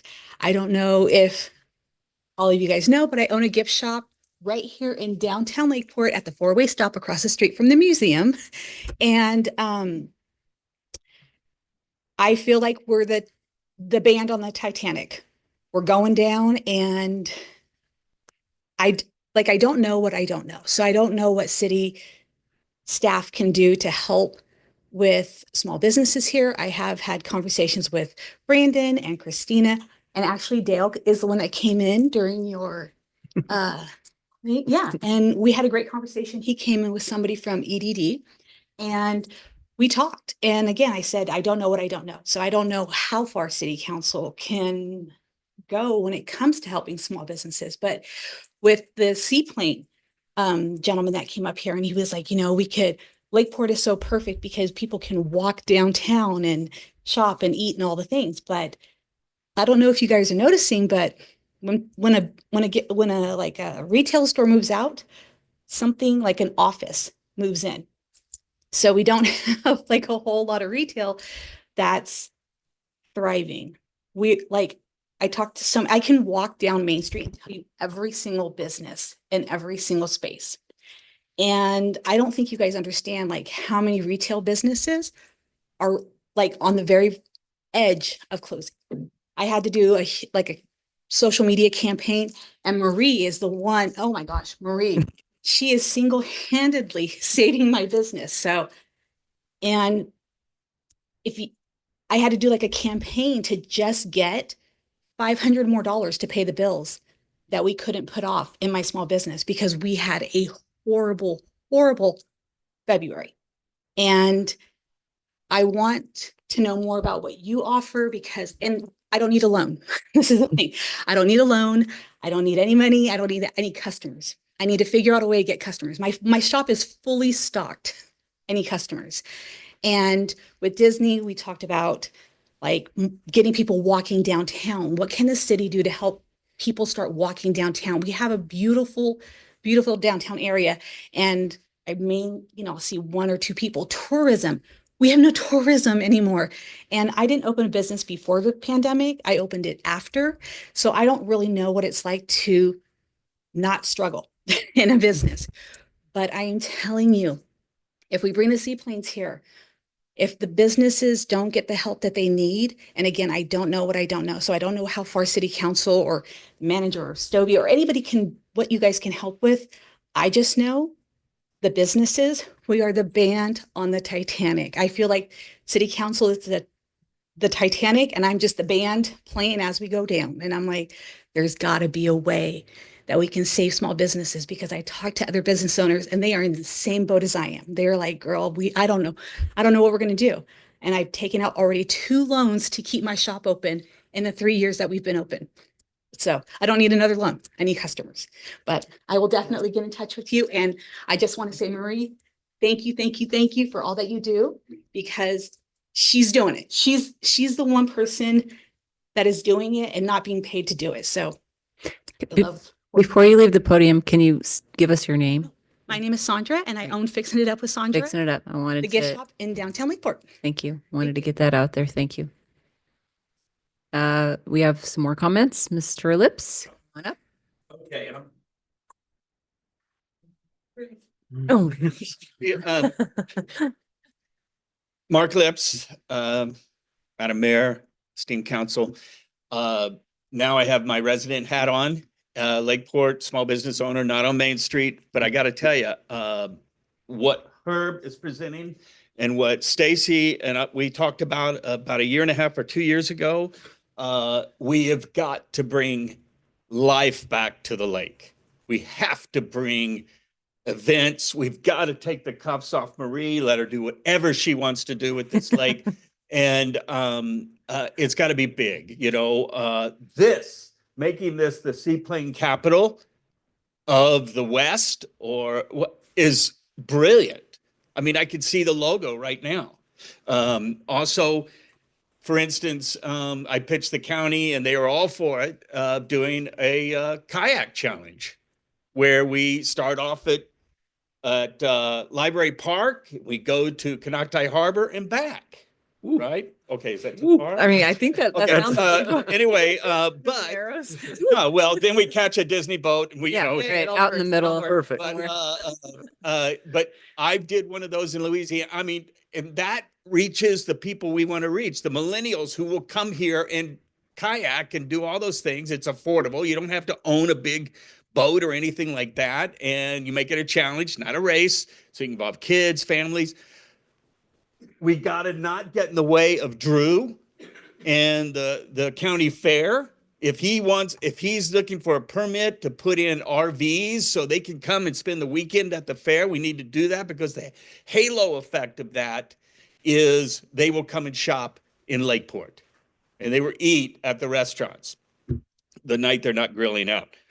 And then, other things such as I met with the CEO of the California Walnut Commission today. And I said, what about a walnut festival in Lakeport that mirrors same blueprint, same as the Pear Festival in Kelseyville? Friday night dinner, walnut themed, 4 chefs from the restaurants in Lakeport, including the Right Choice, though. And then Saturday, walnut products, walnut boards, walnut cutting boards, walnut everything, walnut, paying homage to the walnuts. Okay. But we need to be, that's the halo effect, because Sandra doesn't need a loan. She needs that door bell ringing. Oh, another customer, another customer, another. She needs all of that. We need those guys coming in. The 2050 area plan, one of the things that I'm really big about, and that it's not, I know it's not Lakeport, but what we've suggested is mixed use. What if you brought in a developer who looked at the second floors of all of our businesses along Main Street and said that can be affordable housing? And I don't mean homeless or low income. I mean, create a cafe society where people are walking up and down the street, popping into restaurants and into stores. We got to fight Amazon, because I think the biggest thing that COVID did was it sent us to the path of least resistance, which is Amazon. I mean, right now, the way it is with Amazon, if some people, if they don't get an Amazon package, they worry about the guy. I hope he's okay, because they're just too busy ordering Amazon, and they can get it here. If you can't get it here, that's one thing. But if you can get it here, let's do it. But the halo effect, and Drew and those guys will come up with funds. Splash in, we raise money, we'll make that happen. So a lot of this just needs endorsement and getting out of the way of these guys doing these things to create that halo effect of bringing people into the downtown. But we've got to create that vibrancy, and we can do that with events on the lake and all of those things. So get ready for my next time up here to talk about the kayak challenge. Woo! All right. I love your energy. Thank you, Mark. Any other comments from the public, folks in the room or online? Oh, we've got someone. Yay. So it I think Marie's includes with Marie's the coming. request, to the council, if there's any direction or any input or anything you would like to see us. One more comment. It's okay, no problem. I'm good with that. Marie Schrader from Discover Lakeport. I just want to say that I was the ED of LMSA during COVID. I literally started the month before COVID hit, and we closed down. And so I saw them through, and all these businesses through that time period. And what I didn't see a lot of them closing. What I saw was a lot of pivoting, and them trying to figure out how to mitigate this to their best advantage. And I saw a lot of them do online stores, a lot of them do online ordering, where they never did that before. And I think that it brought to light those kinds of things that we could do for our citizens to be able to put it in a better package for them to be able to access. Now, one of the things, and I agree, we got used to Amazon. On my website, I have an online, all of the shops that I can find that have online ordering, I have put on the website. And that is continuing to grow all the time, but I am continuing to push it on social media as well as shopping small. That has been my theme since the Small Business Saturday. I do that every single week and have been promoting shopping small business. When Sandra came and did that video saying, I need $500, I said, if 25 of us went in there and spent $20, she'd have her $500. When you put it in those terms, it makes it reachable for people rather than $500. And you know what? She got that. She got that. So I think, and those are the kinds of things that, I like to get out there and do, because, you put it into real terms. And you know what? It's just that people forget to shop local. They're so used to doing other things and going to the big box stores or whatever, they forget to do that. So that's my mission, is to get out there and constantly remind them that we have to support what we have in this community if we want more of that in this community. That's my mission. Okay, thanks. Thank you. Thank you, Marie. Any other comments from people in the room? Anybody online, Hillary? Thank you. And did you want to wrap it up or? Thank you. All right. Thank you. Can I just make one quick comment? I have been in business for 54 and a half years, and I can feel Sandra's pain. I always go on vacation the end of February because it is the worst month and week of the year. And I go by Clear Lake every single day, twice a day, and there has not been tourism other than bass fishing. I know that Brandon's over here and he does obviously very well, but I actually count the jet skiers and water skiers, and there is less than a score the entire summer. So tourism is down. It is tough. And then in my case, in July, my PG&E bill went up 5,000 from last year, 20,000 for the year. And Marie talked about pivoting. So I realized that my PG&E went up 20,000 or 1,600 a month. So I figured I would double my advertising and tell people, yeah, we deliver to Lakeport, we deliver to Kelseyville, because they're not coming to the North Shore. So it is a battle, and I'm just telling Sandra that you made it through the worst month of the year, and hopefully things will turn around. But the conversations about going to Costco, I have it on my commercials on the radio. You know, people go over there, the sales tax goes to Mendocino County, and it doesn't help Lakeport at all. I started with the chamber, said shop local, buy Lake County first before you go online and see if you can get it. But then the shops aren't open when they need to be. So we have a serious problem, but the pivoting only goes so far.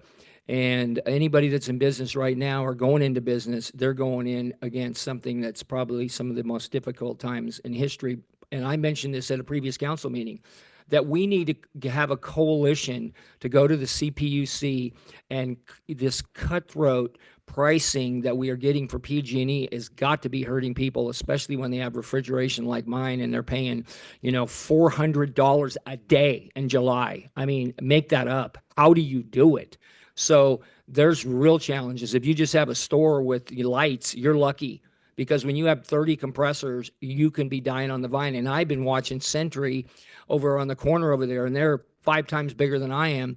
And they're not putting out bales of cardboard because they're not emptying them, because they're not selling them. It's tough right now. So I don't know. I wouldn't take out any more loans because it's tough. But all I can say is people need to be aware, shop local if you want local to be here. That's all I can say. And God bless Marie Schrader and everything you're doing to try and help. Thank you, Councilmember Parlett. Okay. I think now we're ready for the next item, which is council business. First up, city manager, a grant application. Consideration of directing staff to work with community partners to submit a grant application to the T-Mobile Hometown Grant Program to improve the signage at the Silvera Community Center, as well as initiate public outreach efforts with local community groups regarding the signage design. Thank you, Madam Mayor, members of the council. Tonight, we're discussing a potential funding opportunity, as the mayor just read out, through the T-Mobile Hometown Grant Program for signage improvements at the Silvera Community Center. This grant opportunity was brought to the attention of staff by Councilmember Price, who's offered to kind of lead the public outreach and kind of grant application development if council chooses to move forward this evening. The grant program supports projects that enhance community spaces, revitalize historic structures, or create new public assets to foster a sense of place. So it certainly seems like it's a good fit for, kind of our rebranding efforts of, we've done quite an incredible amount of work over the past few years trying to get that the reconverted Bank of America space over to a community center. We're getting much closer.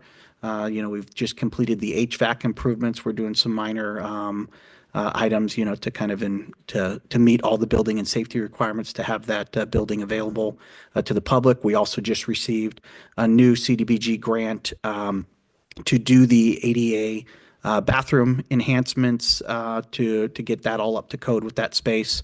Not to mention that we did recently finish improvements that included upgrading the small break room that was there at the old bank to a full commercial kitchen. So we're really poised in a good position to really make this a fixture and an asset that's available to the community. But one piece that's kind of sitting out there is there currently isn't a lot of signage there advertising that building space. There is an existing old freestanding monument sign that's kind of tarped over there that certainly has the opportunity to be to rebrand it to represent the community center.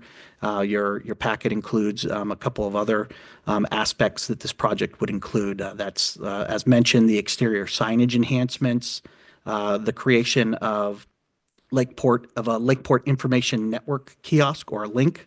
It's a centralized information hub that would be located inside the building that would be an opportunity for businesses and organizations to share their resources that would be available to the community. And then also recognizing that the site is centrally located, both in the downtown area and a key entryway down to the Fifth Street boat ramp and centered there. There's an access way that goes right through the parking lot of this facility right into Houghton Park. It's just a stone's throw from Library Park as well, that there's an opportunity there to kind of tie those pieces together with some greater kind of wayfinding signage opportunities. So just looking over the grant, it does seem like it's a good fit for us. We currently don't have any monies that are identified in our current budget to do this project otherwise.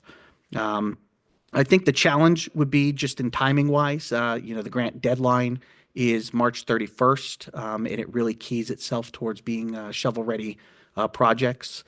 So I think it is kind of it's going to be quite a lift to get there by that. But I think the other good news is that this is a grant opportunity that is reoccurring. So even if for some reason we're not successful in getting the full package there in March, this one does come back up. So any work that we put in now regarding developing public outreach or getting the development plans together would not be in vain if we weren't able to meet that March 31st deadline.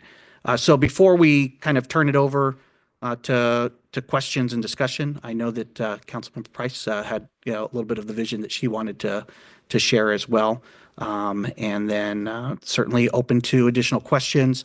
Once we get to that presentation, we kind of have some pictures and sort of things. We kind of, when talking with Councilmember Price, it's like, well, this would have been a lot easier if we could just go over to their parking lot and look at the building. So we tried to bring it to the screen as best we can. So we do have some pictures and stuff that we can share if there are questions about specifics. So Councilmember Price? Thank you for that introduction, Kevin. Fellow council members, thank you for taking the time to have this discussion. This grant was brought to my attention because our neighbors in Mendocino County actually were awarded this T-Mobile grant last year for a resilience center and kind of a disaster relief center. So it kind of caught my attention. And as Kevin had mentioned, I think it's a pretty good fit.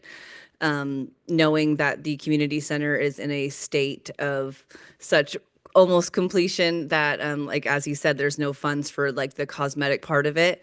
So basically what you're being asked today is to look over the parameters of the grant, and what's actually in front of you would be the future design of the signage itself would be done during community engagement. We would have workshops to invite the public to come out, kind of brainstorm ideas that way, and then come to an agreement on that actual design, and then that would be implemented in on the exterior design as well as the floating existing sign that is there.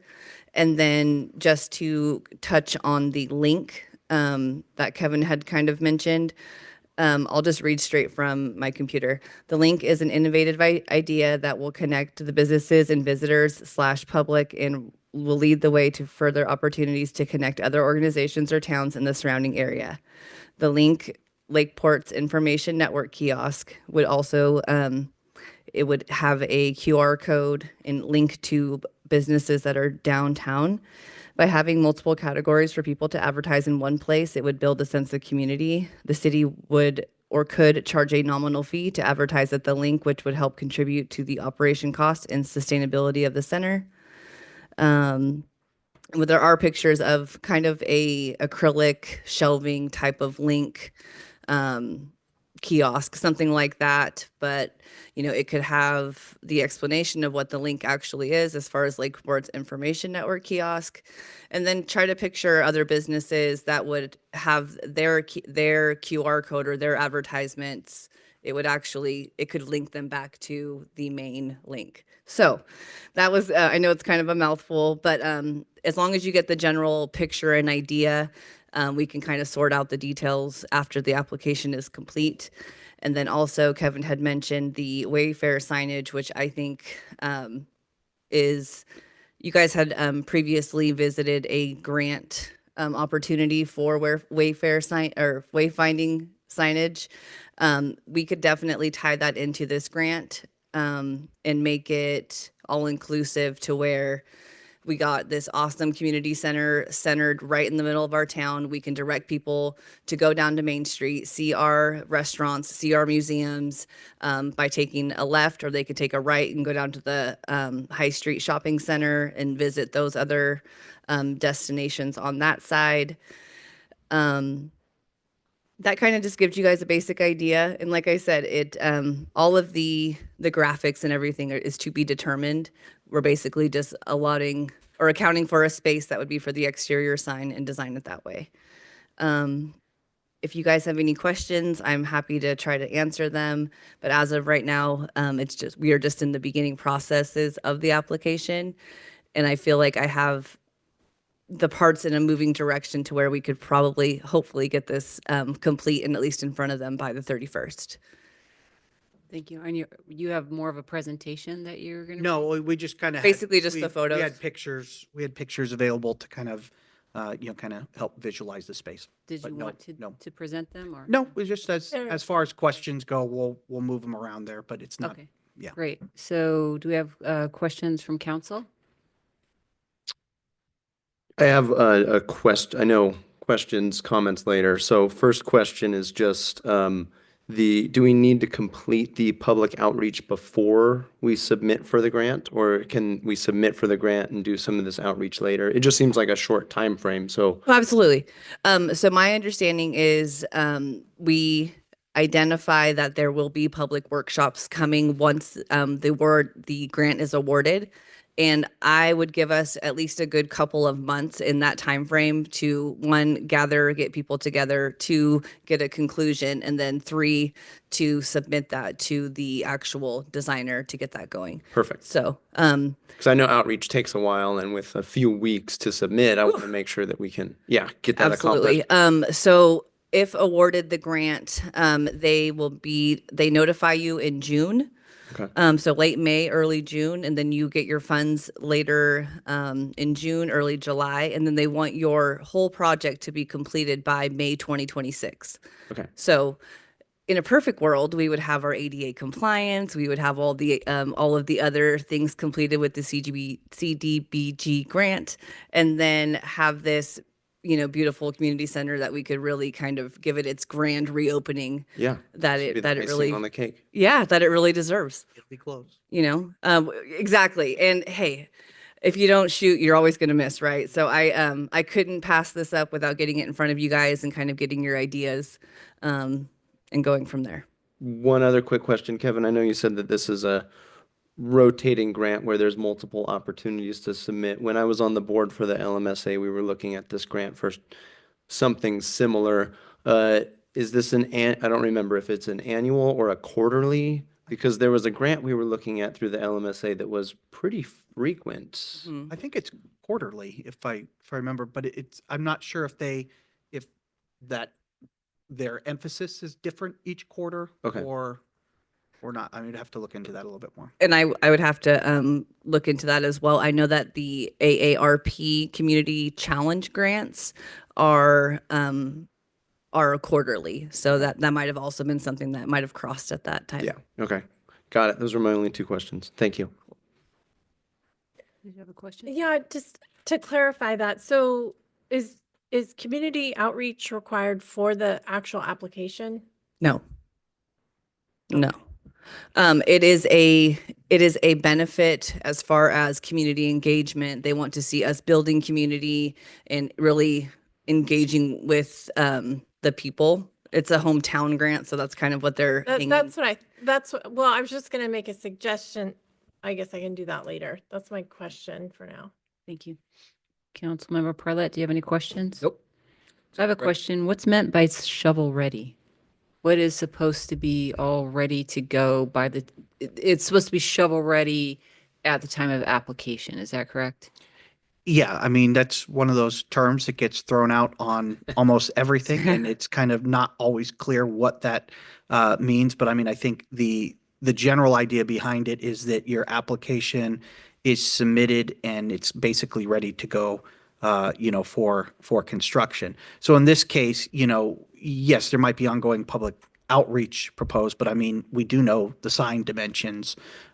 We know the space in there. So I mean, I think that any application that would be submitted would include those pieces. And and like I said, if it's one of those things too, if we don't get the grant this round, it's not like that any of that effort is wasted per se, because this is an opportunity that does come reoccurring. And in my experience, we've had grants where we don't get funded that first round, and then it gives you an opportunity to have a kind of debrief meeting with the grant provider, and you're able to make that a stronger application the next time. But I think in this case, any public outreach that goes in between now and March 31st, if it's granted, great, then you can continue that effort. But if not, there's no reason to stop the public outreach, because you can just continue that forward to the next round of Does there need to be funding as well. public outreach before the 31st? I think the main thing, I mean, for certain, we would highlight this meeting as public outreach. We would highlight any efforts that we've made towards, public outreach between now and the grant deadline. But I mean, I think as far as, what Christina is saying, or Councilmember Price is saying, is that, you can absolutely build more public outreach into that grant performance period.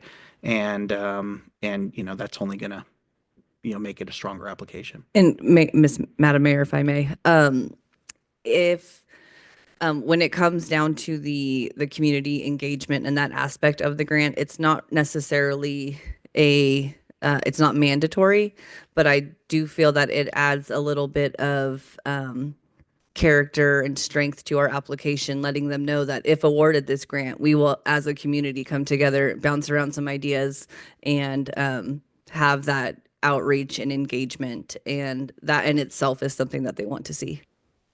Thank you. Okay, any questions or comments from the public? I would just add, Wilda just brought up a fact sheet on the grant, and it is indeed quarterly, and the Cool. prioritization of projects don't seem to change quarterly. Thank you for being on top of it. Thank you. That's why Wilda's Right. Woman of the Year. So any other comments or questions from the public? No one in the room? How about we do have, here we go. Got to be quick. Going once, going twice. Marie Schrader from Discover Lakeport. I just want to say that I actually worked and wrote the last one for the Caltrans grant, which was exactly the wayfaring sign. It wasn't for the community center at the time. It included the community center. Yeah, but I mean, Kevin and I walked the entire downtown area going, here, there, that kind of stuff. But I just want to say that I will absolutely help with the public outreach, through Discover Lakeport, in any way that I can. So I just want to make sure that you know that. Thank you. Thank you. Any other comments or questions from anyone in the room? All right. Do we have any hands raised online? Thank you. So we'll bring it back to council for discussion, comments. My comments would just be that I think any money that we can get for projects is good money. So it's definitely worth the endeavor to shoot for this grant. I'm glad to hear that it's quarterly. So with this tight time frame, we can always shoot for next quarter if they say that we didn't have enough public outreach or information. So yeah, good job finding the grant. I think that putting effort into the community center, it's kind of like the step from Haban, which is very heavily used, to downtown. And to open this up and to get some signage, we can take some of the people and get people walking from the park to downtown. So I think it is an important piece, and I love it. I love new signs and I love wayfinding signs. It makes me Same. really happy. Same. My one suggestion to boost the application to get more community input for it would be to maybe see if you can get on the agenda for the Main Street and Rotary and the Chamber and do a presentation at all three. It doesn't have to be long, but just try to get there and get input and get letters from everybody. That will make a big difference in the application. And since we don't really have enough time to do it all, but maybe cramming it in that way will give you a full application. I definitely appreciate those pointers for sure. Thank you. Councilmember Perlet, you have any comments? I'm good. Okay, I think great. it's great. It's a great idea. Money, Thank you. good money. Money. Yeah, we like money. Sooner or later. And signs. This has it all, money and signs. So that's great. Yeah. And so if it is a tight time frame, but with maybe fingers crossed, with some luck, maybe we'll hit it and we'll be on our way. And just to clarify, I agree with you. I'm big on public participation, input to design, et cetera, et cetera. My question previously had just been about, was it required in order to put in the application? So I like Councilmember Matina's suggestions as well, because that's some way to bring some public support to the application. Absolutely. Okay. So, Madam Mayor, if there's nothing further, I'll move that the City Council direct staff to work with community partners to submit a grant application to the T-Mobile Hometown Grant Program to improve the signage at the Silvera Community Center, as well as initiate public outreach efforts with local community groups regarding the signage design. Second. Great. We have a motion and a second. All in favor? Aye. Opposed? The motion carries. Thank you. Well done. Thanks, guys. Here I go. Next item, Congressional Community Project. Council's being asked to adopt a resolution requesting Congressman Thompson consider $7,211,500 in funding to be authorized for the South Lakeport Regional Water Resiliency and Fire Protection Project through the fiscal year 2026 Congressional Community Funding Request Appropriations Process. So, two is City Manager. Yes, Yeah. you're stuck with me again here. So thank you, Madam Mayor and members of the council. This is, we're very thankful to Congressman Thompson's, efforts in this. His office and staff go really above and beyond in providing a great packet of information and stuff for this this highly competitive program that goes through Congress. It had been in place for quite some time and then paused, and then the last 3 years has been offered again in regards to these kind of community funding project pieces. Each Congress person is limited to submitting 15 project requests. So like I said, this is a highly competitive process, first within the district, and then just getting that selection within the district for that number 15 by no way means that you are going to be funded, because then you're going through that appropriations process through Congress, and then also going through various different agencies. So this is just the beginning of that process. If you'll recall, a couple years ago, we did partner with the county and the city of Clear Lake in regards to an ask for recreational facilities. The county and city of Clear Lake were successful in getting some monies in regards to the recreational facility there in Clear Lake, but unfortunately, the pool and aquatic center ask that we had on our side was not something that Congress was willing to. They kind of set their foot down there. No pools, no golf courses, so that was not an opportunity there. We also went for them in regards to the navigation center feasibility study, which we were not successful in as well. But I think this is right in the alley of something that we have spoken with Congressman Thompson's office, that this is kind of a program that they do want to support. It seems like there are a couple natural fits for us here in regards to the different funding agencies. Most likely, this is something that would be looked at by USDA, Rural Development. So that's kind of the avenue we're going. But of course, if you do choose to move forward with this project this evening, we certainly would be working very closely with Congressman Thompson's office and trying to find that right fit for that project.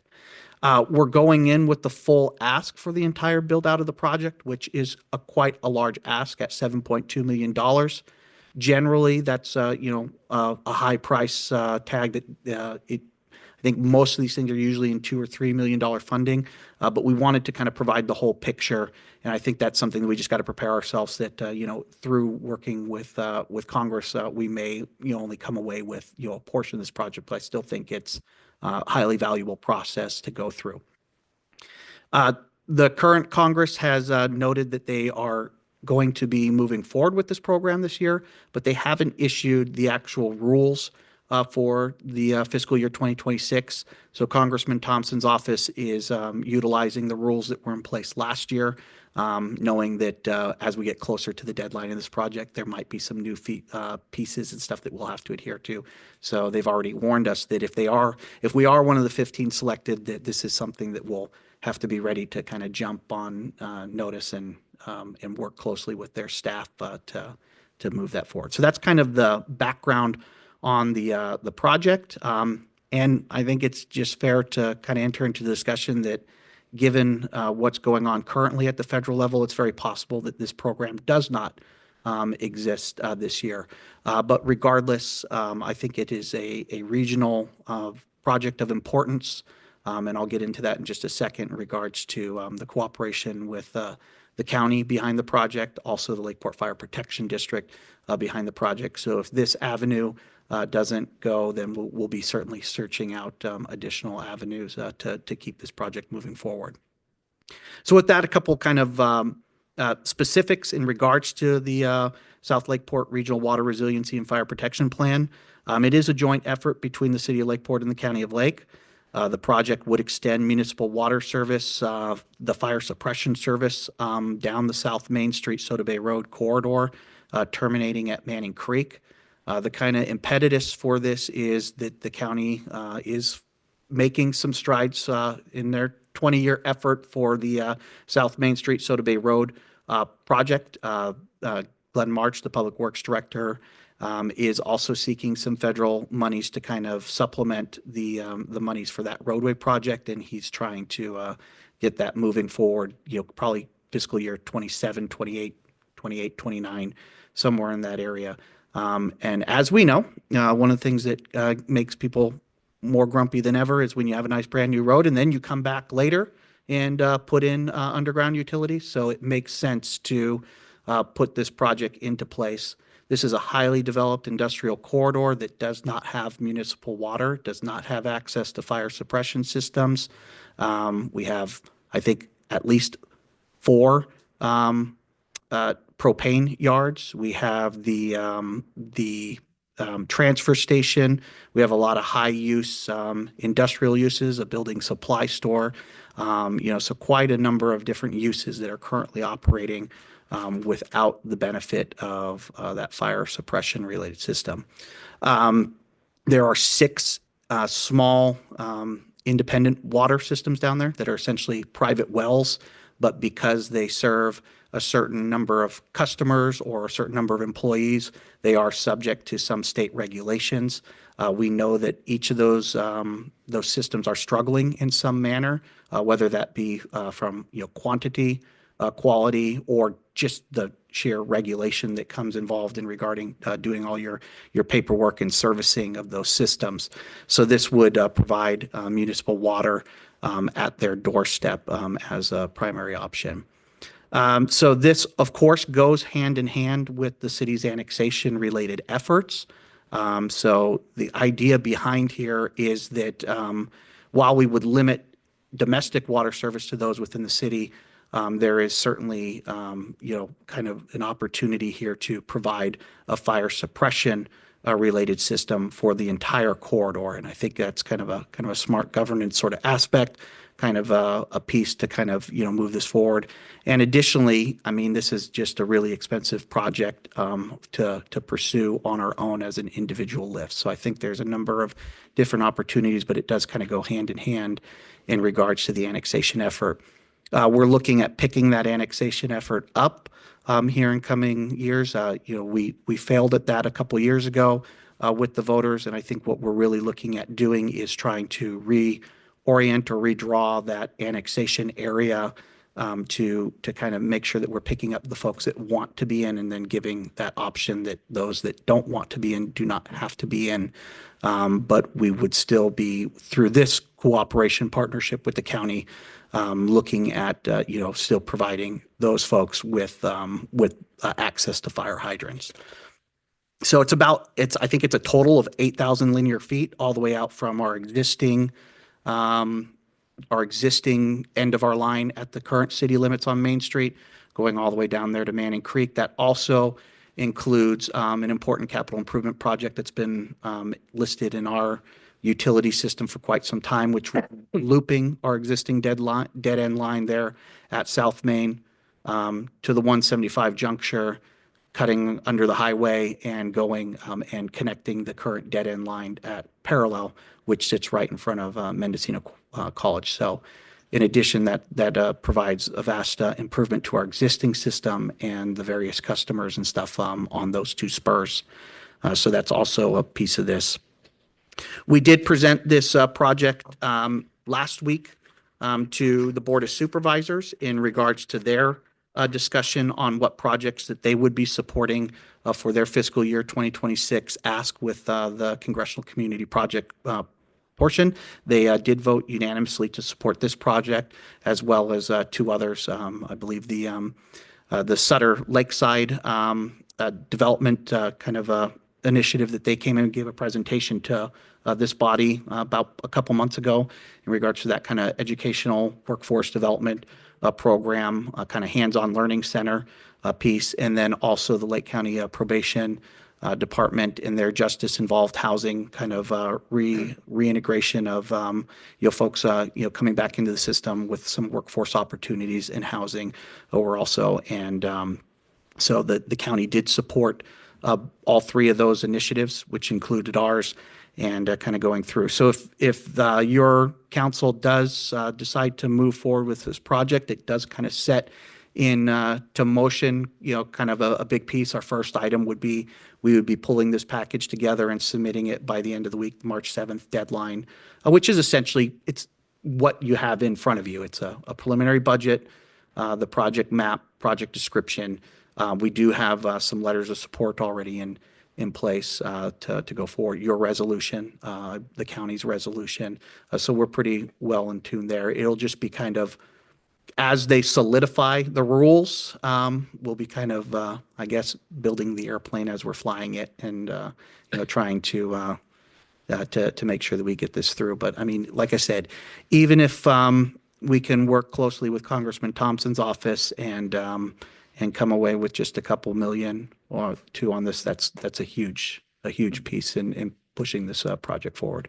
So certainly can answer any questions. I just want to thank Paul and Ron and Joey and their their staff for this kind of come together quickly, and we were able to, I think, to put together a really comprehensive version of this project. And like I said, even if we're not successful in this endeavor, that the work that we're doing there is going to go forward. We'll have to look at the state revolving fund, some other state options and things like that, which we will have to probably do anyways to try and bring a whole package together to get this project moving forward. But timing wise, if that road truly is going to be going in the next 2 or 3 years, then this is something that needs to get done. Thank you. Any questions from council? No questions.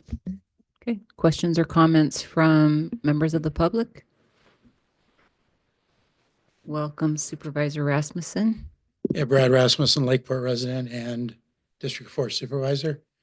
I think this is a great project. As we all know, we can't fight a fire down there. We don't have access to any water. It's got to be trucked or getting from fire hydrants in the city and taken down to that commercial area when we do have fires. And not to mention that some of that area now is in high fire severity zone with the new maps that came out. So just wanted to state I'm in support of this project. It's a good project. In addition to our unanimous vote last week, we did approve the resolution today, so it can be ready to go on Friday. Thank you. Great, thank you.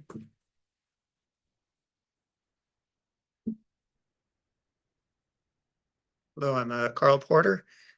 Yeah, I do a lot of walking, and I noticed something I haven't mentioned to anyone, that, if the city is going to expand in the future years, it certainly will. I don't know how quickly through the decades, but it's obvious to me that west is the way to go. We have some development there with important subdivisions. And also on the south side, I can envision eventually the freeway will not be so fast. There's a place where you can cross south and west. And if you're talking about protecting the western part of the city and as it grows, that would be very important to do. So yeah, if you just look at we now have a light at 175, you're talking about bringing sewer across there. There could be another connection like near where the Tractor Supply is. There's Todd Road right across. It's very flat, good place to put a road in. Of course, the cars can't just speed off from the light. There'd be some more slower traffic there.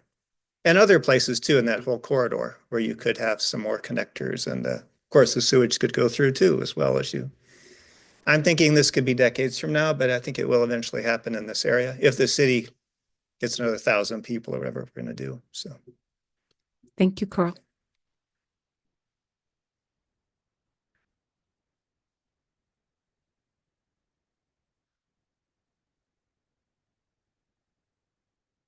Hello, Chief Wrights. Former Supervisor Green and I are having discussions back there. Uh-oh. First, I want to give a little lesson in grant writing. You asked for a pool. I had a gentleman on another department every year put in a budget request for a temperature regulated, concrete lined, graduated depth training facility. Good for him. Yeah, so you don't ask for a pool. Don't give it away. We were going to have an opening in the water line for a pool. Now that they're putting it out there. This is an important project, and having encountered in my short time here already one minor fire and one major fire out at the transfer station, the last one of which I believe we used 68,000 gallons of water off the water, an estimated 68,000 gallons of water off the city's water system. Oh my God. We do have propane farms out there. We have Mendo Mill. We have a large theater. We have a lot of auto repair shops and other businesses that are definitely potential for a threat. And of course, if that happens at the wrong time of year, we're off to the races. So, I mean, it's impressive to watch a large helicopter drop water on a house when it's fully involved, like we did on Boggs, although I'd rather not see that ever again, at least not in my jurisdiction. With that said, I don't think I need to flog this. We've all been around. We've all seen the fire threat down there, both industrial and wildland, and we're just waiting. So the more we can get, I don't turn down water. So any way that we can get it, I'd be most appreciative. So thank you very much. Thank you, Chief.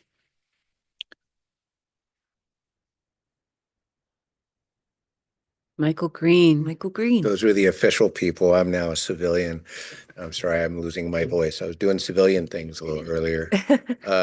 But when I heard about this item, I did my little happy dance. Not because I made any forward progress in my 2 years as a supervisor on this. I did mostly barking. And Chief Wrights can tell you this. I was down at his board saying, what can we do in terms of an assessment area? Can the fire district do some lifting on this? But through that barking, we find out, oh, we've been talking about this for at least the last decade. And I don't think you mentioned, county may actually have $2 million squirreled away to assist in a project like this. But because of other things, the annexation included, and the city and the county were not entirely in their happy space, we weren't able to make that forward progress. Fire safety and climate resiliency are regional issues. And how that industrial corridor grew up over the decades without having adequate water supply, without having adequate fire protection. I caught the video of the last meeting. Chief was here when they had the fire up on 29 and there were a couple of propane tank blows. And I had not seen that video before, and it scared me to death. That was just a 100-gallon propane tank. Propane farms, when they go, if you've ever seen rail yards burn, if you've ever seen log decks burn, mass fire events can lead to mass casualties, can suppress economic activity that would hurt the county and the city irrevocably for decades. And now we have some sensitive environmental lands down there that are part of the hitch recovery effort. I don't know how to overstate. I don't think it's possible to overstate the significance of the fire danger down there and the absolute lack of forward progress that has been characterized the last decade and the last 2 years of my ability to even ask about that project. So the $2 million having in the bank is good. I do believe there have been studies. I believe the shovel-ready aspect of this did come up because there is a road project in there and because the water supply lines and the hydrants themselves are not a fully engineered domestic water supply system. This is as close to shovel-ready a project as you can get, and there is some time sensitivity as the Soda Bay Road widening project comes forward. So I have not much faith that the congressional earmarks are going to go as planned this year. But if you're going to put a project in, this is the project. And I thank you for your time. Thank you. Any other comment? Oh, I think to that note too, I mean, it's important to kind of note the history on here is quite involved over, I'd even say, much longer than the 10 years, probably 30 years. And there have been attempts by the city to go after funding that the county, pushed back against. And then there were attempts by the county to go after funding that the city pushed back against. I do intend to kind of leverage the fact that we're coming together.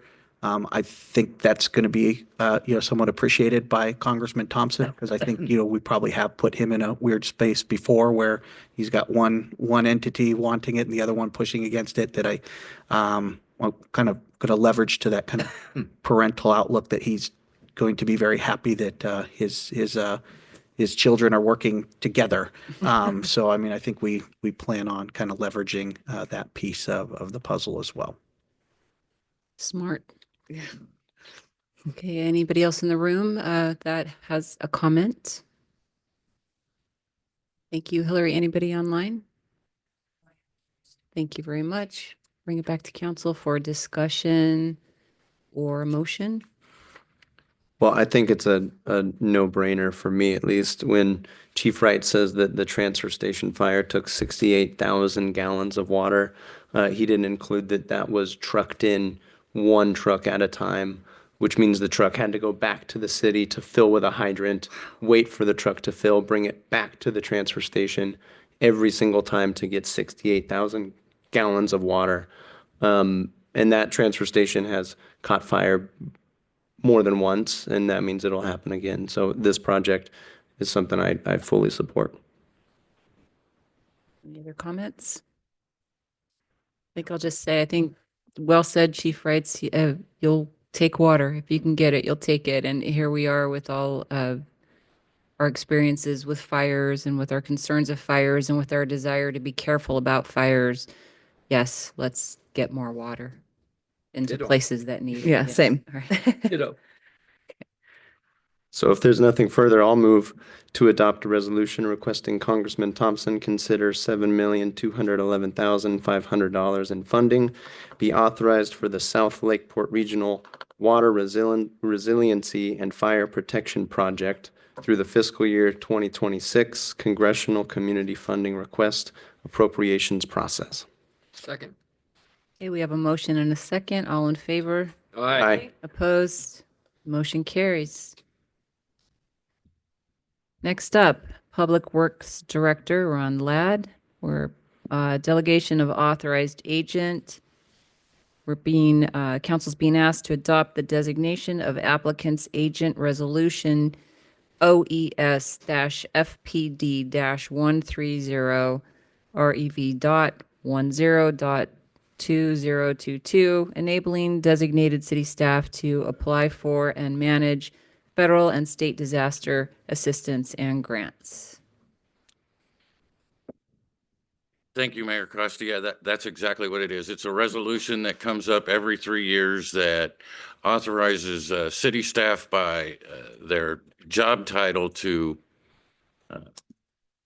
be the authorized agent and signer for grants and grant management and several OES and FEMA programs. In the past, I think we've always done it by title in the recent past, but it's important to do by title. In case the finance director leaves and goes to Windsor, then we have to change it again. And so they allow us up to 3 authorized agents, and on this resolution, you would be authorizing the city manager, the finance director, and the public works director to conduct business with OES and FEMA. Great, thank you. Any questions from council members? I don't have any questions. Comments from the public? Anyone in the room? Any hands raised online? Okay. Bring it back to council for discussion or motion. I'm prepared to make a motion.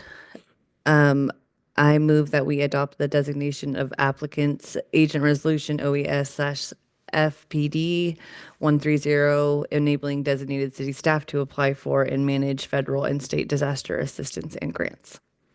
Second. There's a motion and a second. All in favor? Aye. Opposed? Motion carries. Thank you. Right. Thank you. So we're on to city council communications. Joey Henowitz, No report tonight. thank you. Chief Dale Stobie, No report this evening. Thank you. all right. Utilities Director, No report. Thank you. thank you.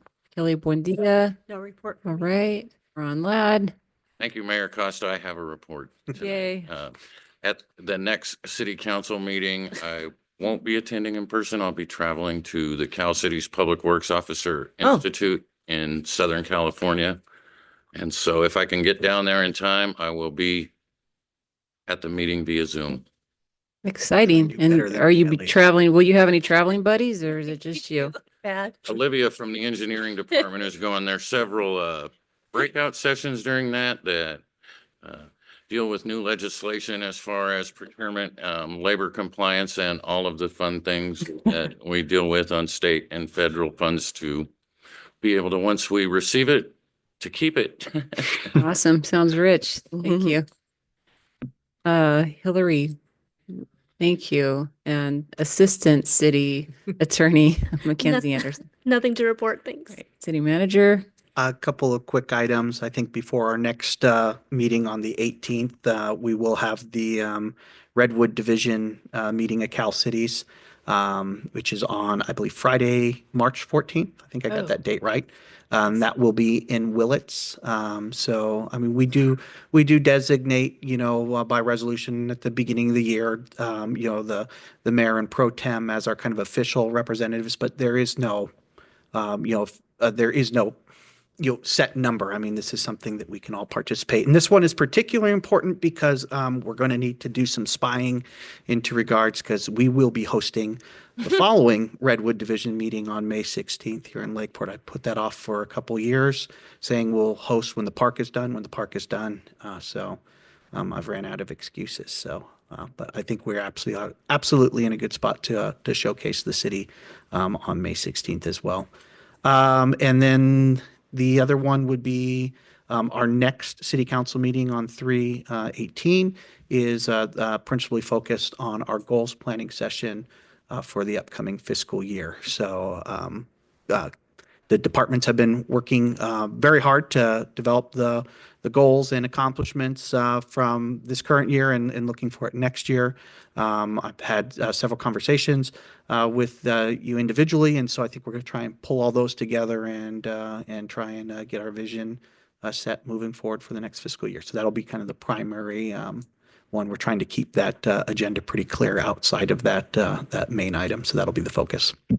And then once again, a big congratulations to Wilda on that honor.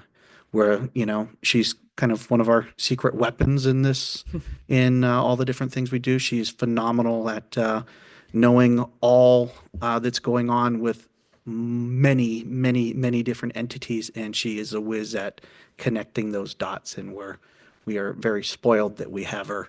And I think it's an honor very well deserved from Congressman Thompson. So congratulations again, Wilda. Thank you. Councilmember Matina. When do we need to RSVP for, is that next Friday? For the Willits one? Yeah. I think, yeah, it's the next, it's usually a week before. So by Friday we need Correct. to. Okay. I'll send that out again to everybody. Okay, because we can go and come back. We don't have to stay the night at that one. So that's a good one if everyone can make it. And I don't have anything else. Thank you. Right. Pro Tem Disney. I have a few things. First, I want to thank Bethany. She invited me to cook some lasagnas at the community center for the Circle of Native Minds. We took some lasagnas to the homeless shelter. We made 10 lasagnas in about an hour. Whoa. And it was intense, but it was great to help out for what a good cause it was.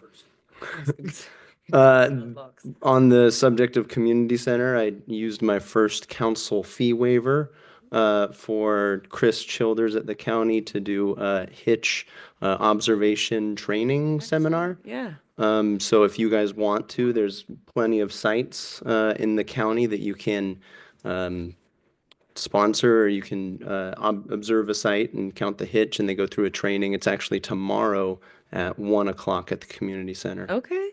And then last thing to report is last week I had the Clean Water Program meeting at the county, and the only big news to come out of that is there's a new MS4 permit through the state for 2025, and they anticipate some more requirements for the cities to adhere to.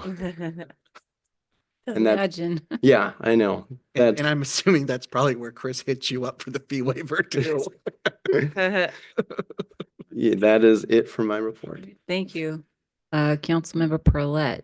I got a comment, and I can't say anything about the validity, but I just heard that with the electric charging vehicle station that I think was part of the package of all of our solar and the LED lights and stuff, that it takes a very long time to charge, and that maybe the city of Lakeport needs to get a grant to upgrade our charging station because it takes all day to get like 28% or something like And that. it's always broken. It is always. It's not. So free. anyway, I just thought I would bring that forward. It was a council communication, so Noted. that's all I have.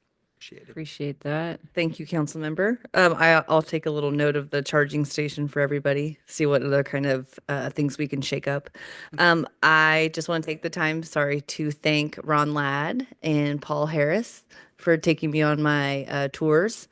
I got to go with each of them separately to, their own little quarters and their land. I learned a lot.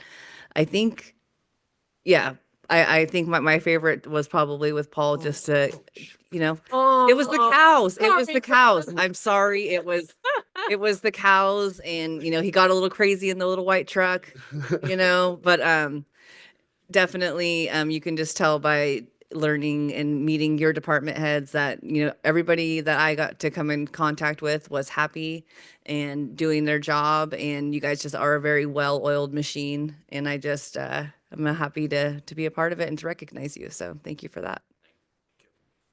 Yeah, those are cool tours. It was enlightening. I'd been here my whole life and hadn't really gone that far out Linda Lane ever, and we got to go to Green Ranch and see all the old stuff out there. So it was very neat. So I do appreciate it. I remember when Pro Tem Disney and I went out when we were brand new, and I just had never thought about it, and just sort of the complexities Yes. of just the water system, the sewer, the all the projects and the things. So it was very enlightening. Yeah, I'm glad that I had the opportunity to do that. It was a great tour, and I was proud to tell my 4-year-old exactly what happens when you flush the toilet. Right? Yeah. Useful Where it goes. Yeah. Hey, great. Okay, I just have a couple of things. One was that a week ago, myself and Councilmember Price, we attended the ribbon cutting ceremony for the Big Valley Apartments, and it's right behind my office where I work. It's there on South Forbes, and near Grocery Outlet, and I learned that the tribe had purchased that property in 2020. They put together grants and all of the other things that, developers and such go through when they're seeking to do a project. And they rehabbed 15 apartments there. And they, on that day, had the ribbon cutting and gave away keys to 15 families.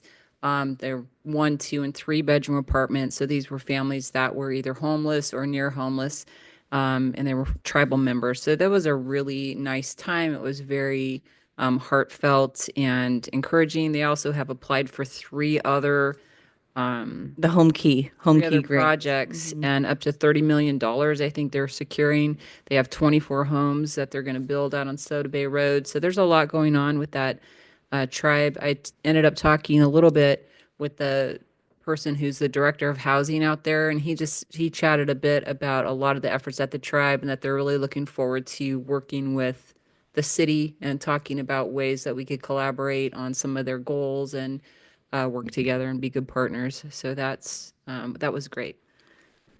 And also, I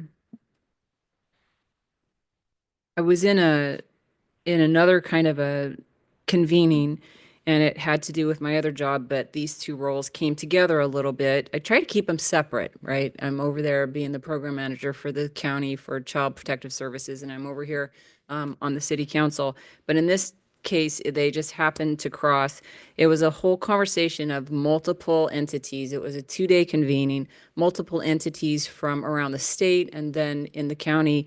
And the focus was, has to do with a comprehension prevention plan to prevent child abuse within our county, and prevention from just making healthy families all the way to what my agency does, which is to intervene when it's happening and to prevent it from happening further. So this county already has a comprehensive prevention plan, but it was how to enact that more, how to get entities working together well, collaborating, that sort of thing.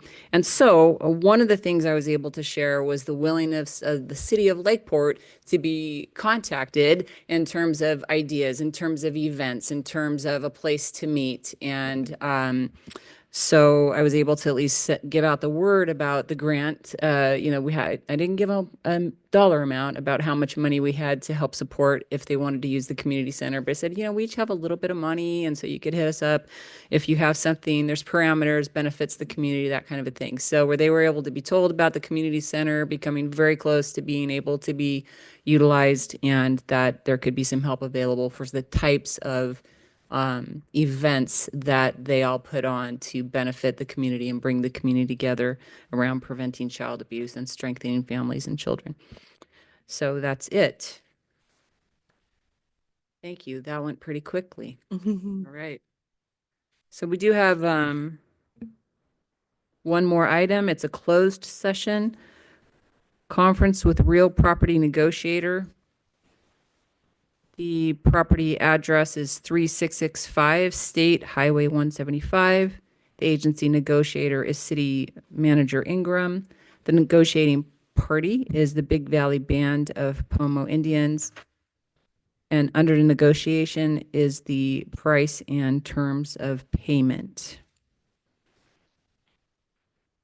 Is there anything else we need to say about that? Just ask if there's any public that wants to comment on it. Thank you. Any comments from the public? Any hands raised, Hillary? That's right. Thank you. We'll go into closed session now.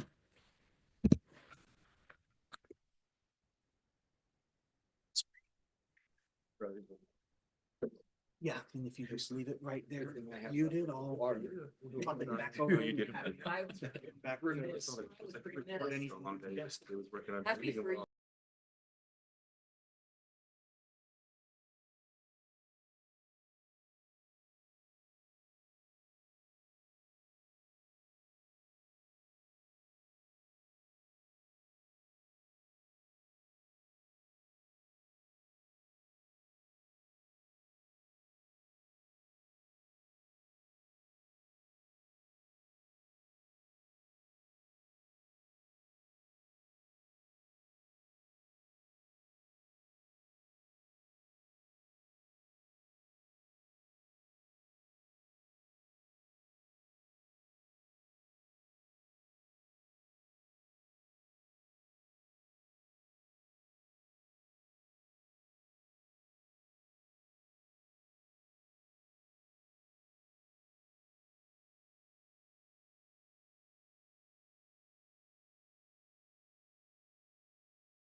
Welcome back. We have returned from closed session and there is no reportable action. Thank you.